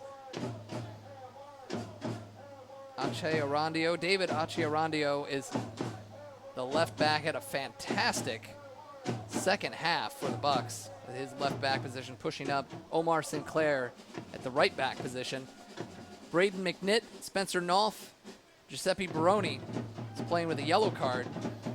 In the midfield, Hami Nasser, Alec Philippe, and Yuri Farkas up top for the Bucks. 4-3-3-ish. And on the left wing, McNitt on the ground. Into the box, gaining the end line, crossed it in the middle, cleared out, and a corner kick coming for the Bucks.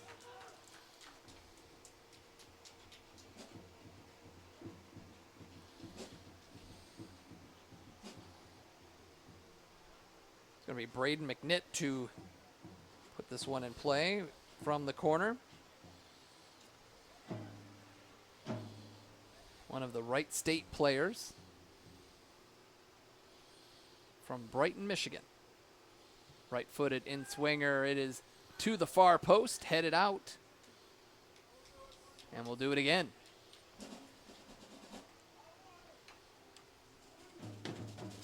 Still got some fans hanging around here, although the rain chased away some people. That was a pretty rough little bit rough of a downpour. tough stretch there, but I'll tell you what, the Buck faithfuls are hanging strong. They've got their their tarps there all ready to go. Still got the drummer. Yeah, right. The drummer is definitely still here. Here's a nice ball. They're right into the middle. Headed out, and they're going to get another crack at it from the corner.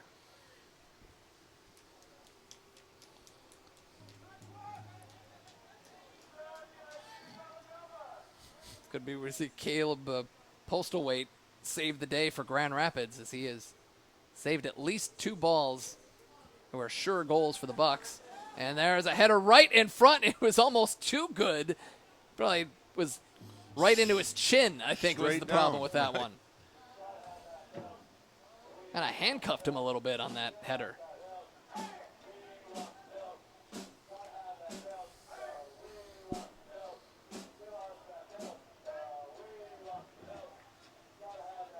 I guess this would be a good time to check the players that are on the bench that are available. Dylan Borchek, Will Jackson, Umar Farouk Osman is on the bench as well. Those are the 3 remaining field players for the Bucks. Of course, you got their backup goalkeeper, Andrew Pannenberg.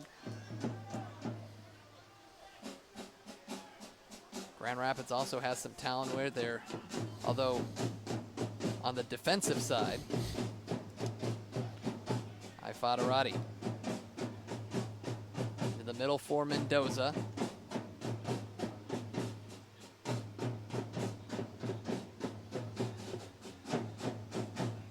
Back to the back line, chipped forward. It's right back to Greg Williams. Mendoza brings it, now gets it back. Mendoza spending last year with the Las Vegas Lights, USL Championship. In an unfortunate situation that he was cut late in the process. So when you get cut late from a USL team or any lower division pro team or even MLS team, it's tough to find a home right away. So oftentimes players just end up with USL League 2 or NPSL teams. Here's a chance on the left wing, a little too heavy of a touch, and that will go out for a goal kick. I think that was Nasser on the far side streaking. Sorry, that was Philippe.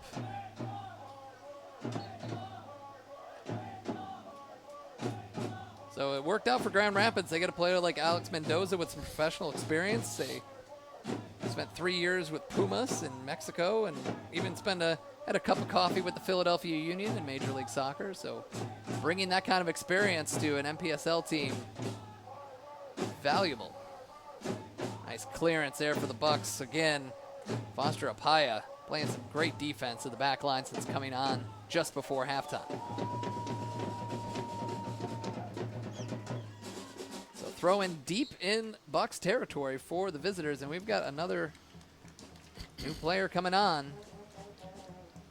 Substitution for the Bucks. Farkas will have a seat, and Dylan Borchek will come into the game, the Oakland University product.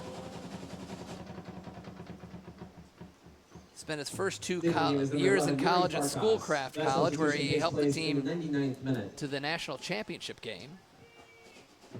Grand Rapids regains possession, sends it into the middle over the head of Fadarati. Goal kick for the Bucks.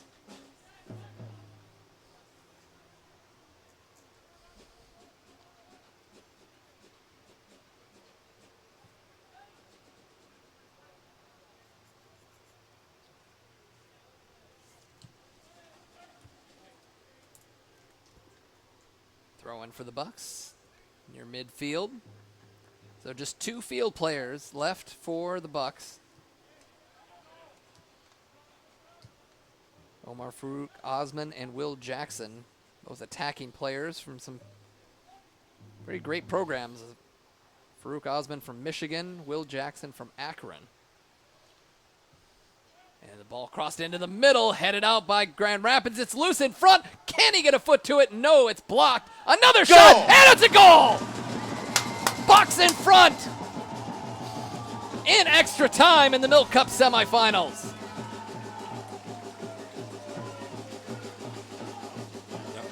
Hammy Nassar with the goal. Goal scored by number 16, Hamam Nassar.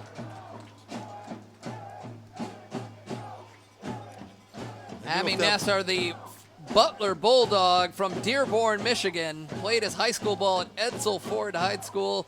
In his first appearance with the Bucks, scores the go-ahead goal in extra time. I knew if that ball ricocheted around long enough that, I mean, it's been happening all night like a ping pong ball, so good to see that one of those hit the back of the net. Nassar's goal was scored in the 101st minute.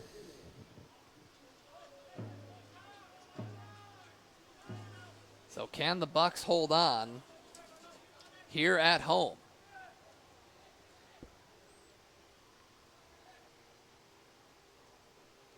They'll get a throw in near side with Omar Sinclair. And another 4 minutes left of this first extra time period. Fans chanting warm up the bus. Or maybe they're saying Bucks. I don't know. Either one could apply for the fans.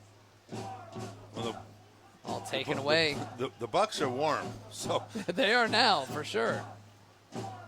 They got a little wake-up call right from the beginning when McCarron nearly scored on Vasconcelos right out of the gate to start the extra time period. Bucks with a throw at midfield.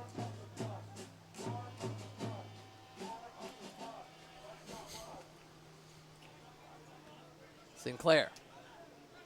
He's going to take the easy route and send it back.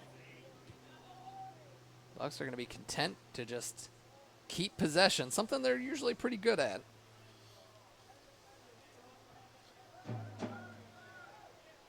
It's all about closing the deal. All sent back to White.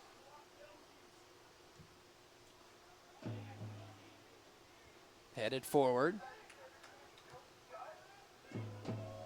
There's an opportunity for Ifadarati, and that gets knocked away.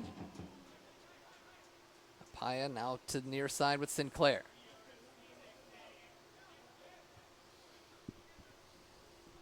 there's some pretty good depth on this Bucks roster. I noticed a lot of these substitutions coming in. These guys can move the ball around. They're skilled players, strong, not afraid to challenge.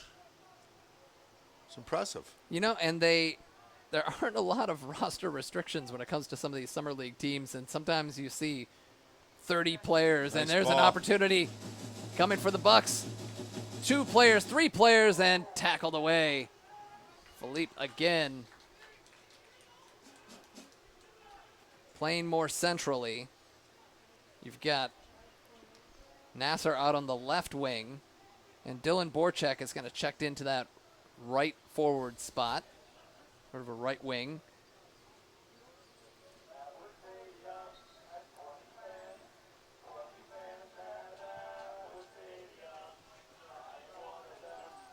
So you were saying about the roster restrictions? There aren't a lot of. Yeah, they can, you know, the Bucks, to keep as many good players as they do, as Joe White punches that away, it's amazing to keep that many players happy because there's only so much playing time. Sure. And there's a ball in behind the defense, and Vasconcelos comes off his line. Especially goalkeepers. I don't know how anybody keeps a goalkeeper happy on a summer league team. There's only usually like 10 to 14 league games. You might have a few friendlies here and there. There's only so many minutes to go around.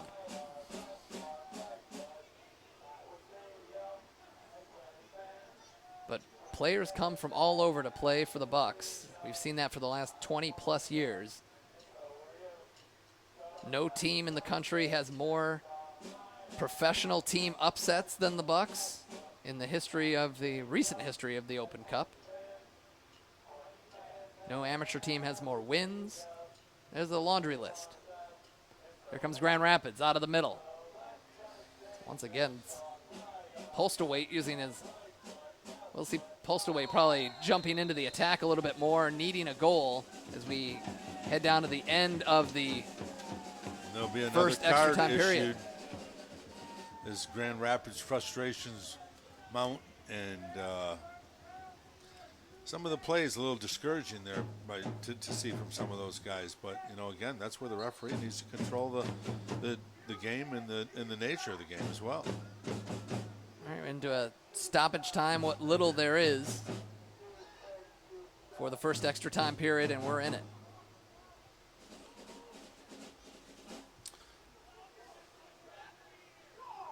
Bucks just playing conservative.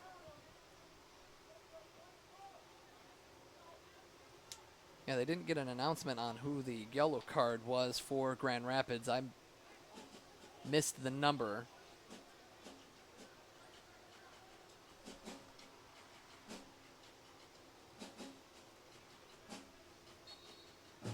And that is the end of the first extra time period. The first period of extra time, Grand Rapids FC Hami won, Nassar and with your a goal Flint City in the Bucks 101st 2. minute to put the Bucks in front, and we have one more extra time period to go here at Atwood Stadium in the Milk Cup semifinals. Playing some extra time and taking some time to do it with our weather delay. But really, the Bucks came out, Dave, with the Dear or Reardon.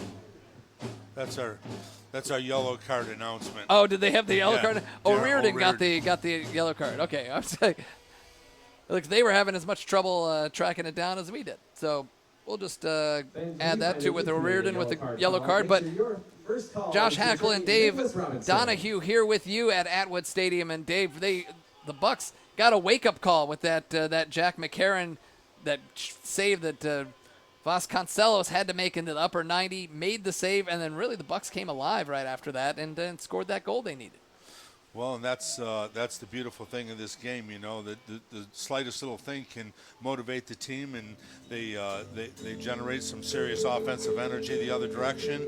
And again, the ball's been ricocheting all around in front of the Grand Rapids net all night, and it was only a matter of time before we got a couple of them in there, and we do now, and we've got another 5 minutes to play, extra time, and they can put a win in the books and go to the finals. If they hurry up, there's maybe a small chance that I could make an order at Soggy Bottom and maybe like a to-go order and race over there, because the kitchen closes at 11. So we could put a to-go order in with Kenny Latz over there at the Soggy Bottom and have you ready. How would I? I should have known that you probably are best friends with everybody who works there. I own 4 bars for over 30 years in Flint, Michigan. I do have a couple of people that in my pocket. So yeah, Kenny Latz, a kid that runs the operation over there at the Soggy Bottom. He's a great kid. Actually, I went to school with his mother. That's how old I am. Dave Donahue is Mr. Flint right here. This is why we pulled him into the broadcast booth tonight.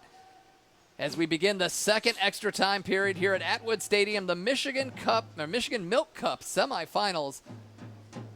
The Bucks leading 2-1 over Grand Rapids FC. Dave, I have to imagine that the Bucks probably want to still play conservatively, but maybe not too conservatively, because Grand Rapids is going to be pushing everybody forward to try to get this equalizer. Yeah, I don't like the idea of playing conservative in an extra time. Stay with your game, guys. You've been moving the ball around well all night long. Let's play like it's a 0-0 game and keep the pace of play up and make sure that we come away with a win. Well, and the first goal of the game by Matt Whelan in the 12th minute for Grand Rapids was a mistake at the back. So essentially, as long as you don't make Actually, any... it was a mistake at midfield that or transitioned midfield, all right. the way to the back. So as long as we don't have any bad mistakes, keep with the game plan, as you said. Yeah, we're about 6 deep in the backs there. Yeah, right. I'd like to see maybe another guy moved up to the midfield to transition out of that stuff quicker. Vasconcelos comes up to retrieve the ball in his orange highlighter goalkeeper uniform, wasting as many seconds as he can.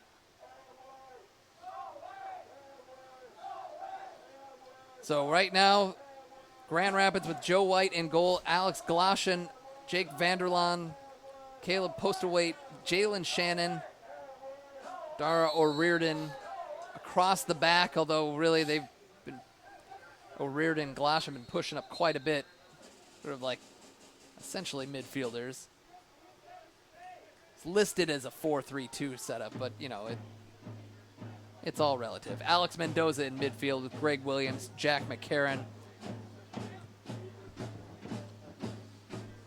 James DeCosimo also out there. Haven't heard a lot from him in the second half and in extra time. And there's a cross into the middle and trouble for Gustavo, but he comes off his line.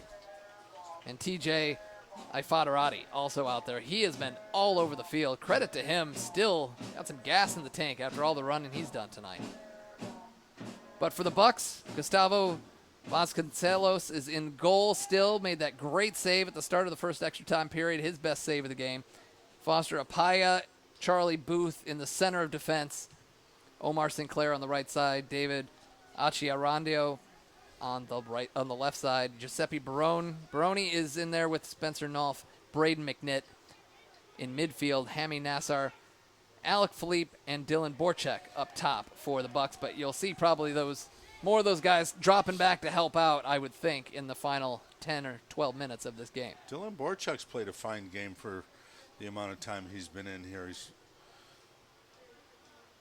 been real aggressive and threatening on offense, which is always a good thing. Hammy Nassar, no, he's going to give that one up. Achiarondo is going to Rondio, I should say. He has the ball. Played a great game, especially in the second half. Offensively and defensively, but mostly some of those runs up and down the wing. Nearly had a circus, sort of a bicycle kick, and there's a foul behind the play. James DeCosimo. Cosimo. Getting my phonetics all. DeCosimo. Oh, yeah, I did mess up. It's a mess. It's a mess. My James phonetics. has played an extremely physical game this second half here. Graduated from Northwood University. So Yeah, 18 goals and 9 assists in his He's a pretty career. thick boy, you can tell, or a young man down there, and he's not afraid to use his physical assets to push a guy or move a guy off the ball. So Mendoza just checked out of the game. I think he's playing with a yellow already, too.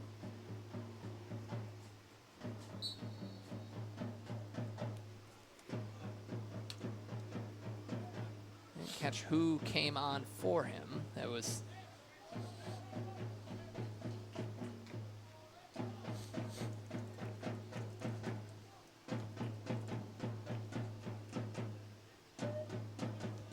through the middle and at the back. Grand Rapids looking for an equalizer here. We are getting down to the last 5 minutes of extra time.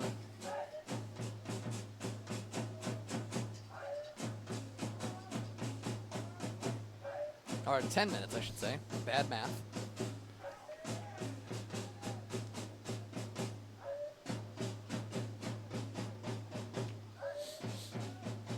The 110th minute, we got 30 minutes of extra time. If Grand Rapids is able to tie it up, we'll have penalty kicks, but as of right now, the Bucks with a 2-1 lead. Thanks to a goal from Hammy Nassar in the 101st minute. Sends it up. That'll be a Grand Rapids throw on the Bucks side of the field.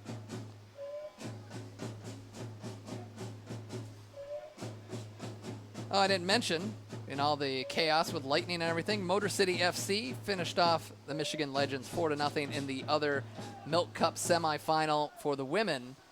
There's a cross into the middle, but Gustavo is all over that. Hits the deck just to waste a few more seconds.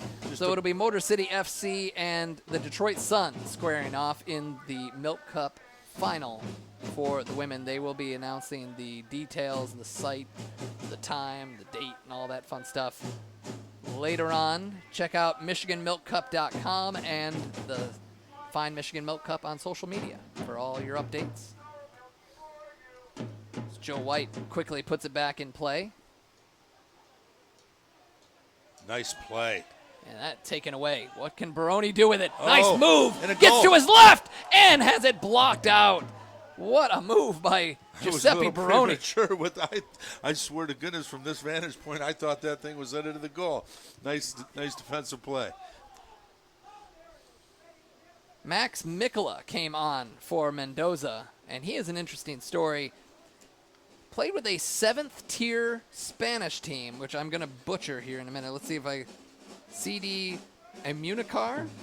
Almunicar? Yeah, I think that's close enough. That's clearly like the most American way of saying that. But played with a 7th tier team. Now, this is a team that has started in 2017, and they basically have recruited players from all over the world, not just Spanish players. It's an English-speaking team, and they're just recruiting players from all over the world and trying to see if they can go from the bottom of the Spanish leagues to and see how high they can get. And Max Mikola scored a hat trick in the division clinching win to move them up to the 6th tier of Spanish soccer. So it's unclear as if he's going back next year, but what a great experience for him to play in Spain and to help a team go from the bottom and work its way up. It's a great story. And he's born in Finland with Australian citizenship, and here he is playing for Grand Rapids FC. Of all play, this is the way soccer works. Well, it's a small world. There's no question about it, and I'll tell you, there's some fine young players out here. I'm very impressed by this level of soccer, especially right here in Flint, Michigan. And Will Jackson also entered the ball game for the Bucks. Will play at Akron in the fall. That is no small accomplishment. The powerhouse. You don't say that too often. You don't think national powerhouse when it comes to Akron, and they have established themselves as one of the best programs in the country when it comes to men's soccer. We're in the 14th. So the 114th minute. That ball sent all the way through. Faradi, and oof. Faradi was tracking it down. Gustavo came up to intercept it. Philippe loses it out, and the Bucks appear to be dropping back. Nice defense. Oh, there's space out there on the wide side. What can he do with it? Borchek. And he was in between two thoughts there, whether to use the help or to take him on, and luckily they recovered. Tripped up. That'll be a free kick for the Bucks.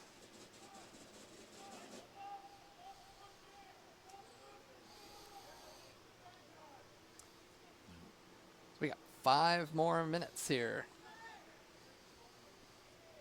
of extra time.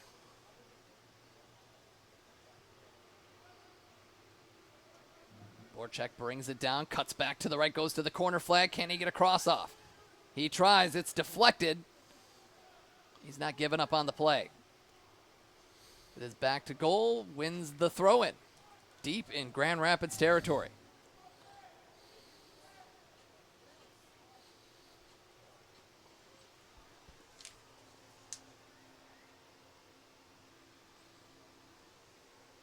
And they're going to take their sweet time getting this back into play, as is often the case. And they win another throw. Precious seconds tick away.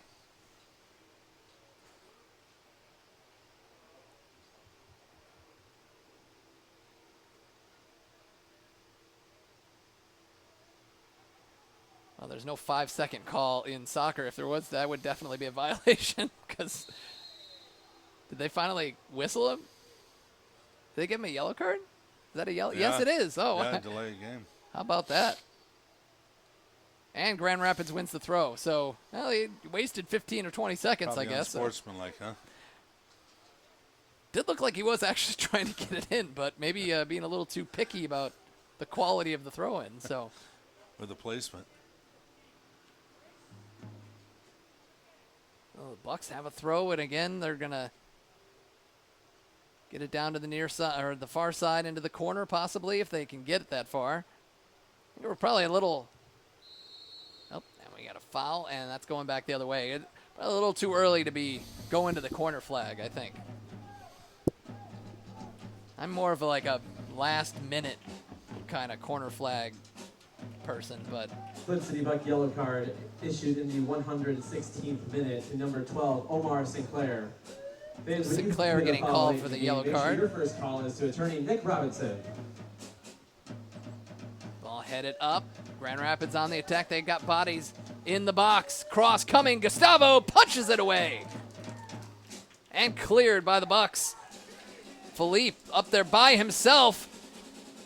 Can he win the ball? No, he won't, but putting the pressure on Grand Rapids' back line, not letting them just play a power play soccer with in the last few minutes. And there is a foul, and that's going to be against Grand Rapids and head the other way.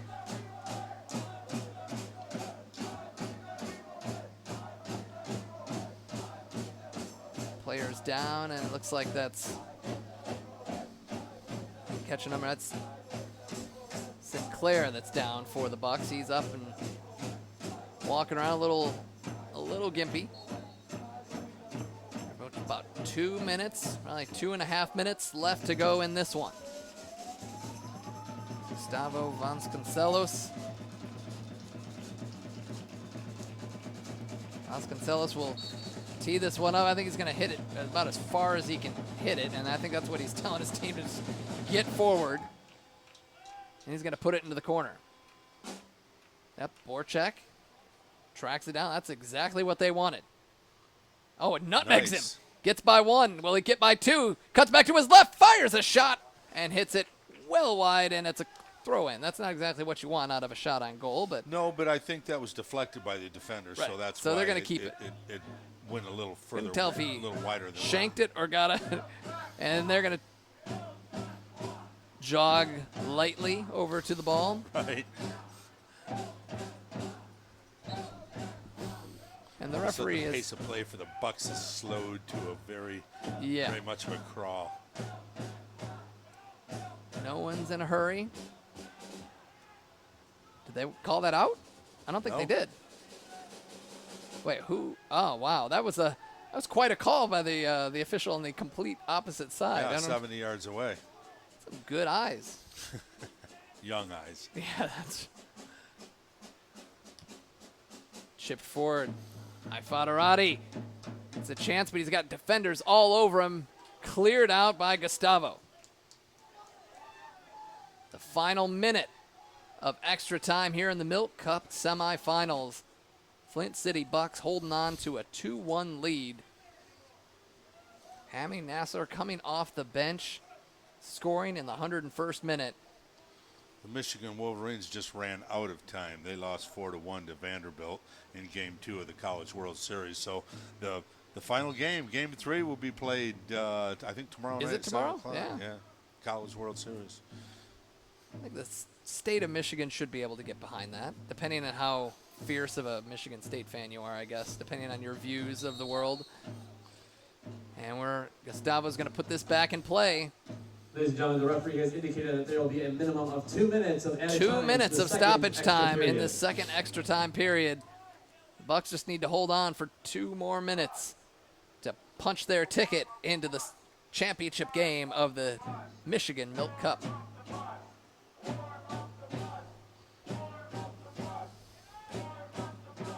Baroni. Oh, dude, took it away. Oh, tackled right back. That was a clever play. That was Jake Vanderlaan keeping the ball away from Baroni. Headed forward. An opportunity here for Grand Rapids. Sent behind and cleared by the Bucks. Another opportunity coming. Grand Rapids just throwing everything forward. Headed out of bounds, and we're getting to kitchen sink time here for Grand Rapids FC. It's a knockout competition. You're down by 1. Joe White sitting up near midfield. Well, if Gustavo really wants to put a foot into this, maybe he could put it over Joe White's head. That's what he's probably going to try to do. Sends it near side. That'll be a Bucks throw. Karen doesn't like the call, but they rarely do.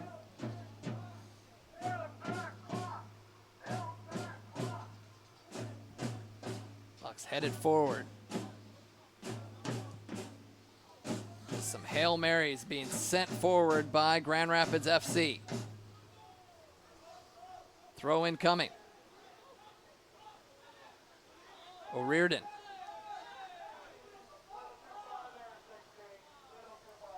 And cleared away by the Bucks. All the way back to Joe White, who's well out of his goal.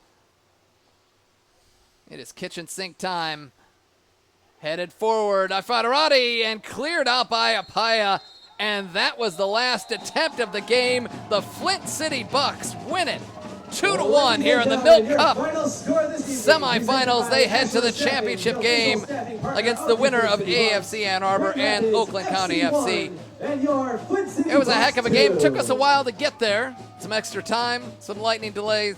But Dave, what did you think of the Bucks' performance tonight? Well, I think they were fabulous, and the right result happened here because the Bucks truly did outplay. I think they commanded a lot more of the play of the game, and very impressed with these young men. They worked really hard, and it was good to see the Bucks come away with the win. Now, when will be the final? The final is yet to be determined. We will find out whether they're going to figure out everyone's schedule for the teams that make it, figure out what the best spot is, and they'll sort that all out. If you go to MichiganMilkCup.com and the Michigan Milk Cup social media accounts, they'll have updates on that as we move along. But that wraps up our coverage of the Michigan Milk Cup semifinals. Once again, the final score: the Flint City Bucks win it 2-1 in extra time.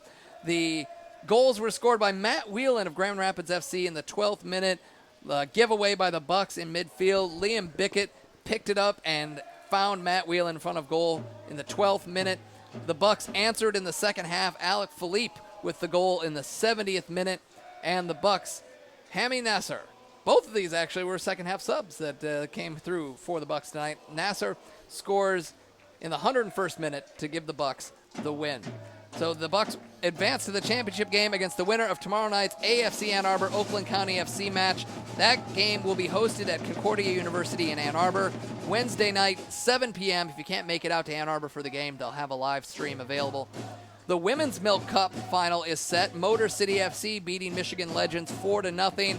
They move on to take on the Detroit Sun in the final. Details for the championship game, as I mentioned, for the men and the women will be announced at a later date. Just check out their website, MichiganMilkCup.com, and their social media for updates.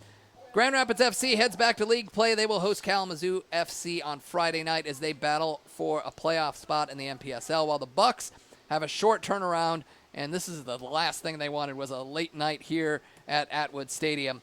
They will be right here at Atwood Stadium on Thursday when they host Chicago FC United. It's a massive game that could decide the division title. A Bucks win would give them a head-to-head tiebreaker over Chicago. So the Bucks will need to get their fans out to the stadium and get behind them to get back into first place and qualify for the USL League 2 playoffs. After that, their busy week continues as the Bucks hit the road with a road game on Sunday against the Cincinnati Dutch Lions. So to all of you watching at home, wherever you may be, thanks for tuning in. I'm Josh Hackala. He's Dave Donahue. So long from historic Atwood Stadium in Flint, Michigan.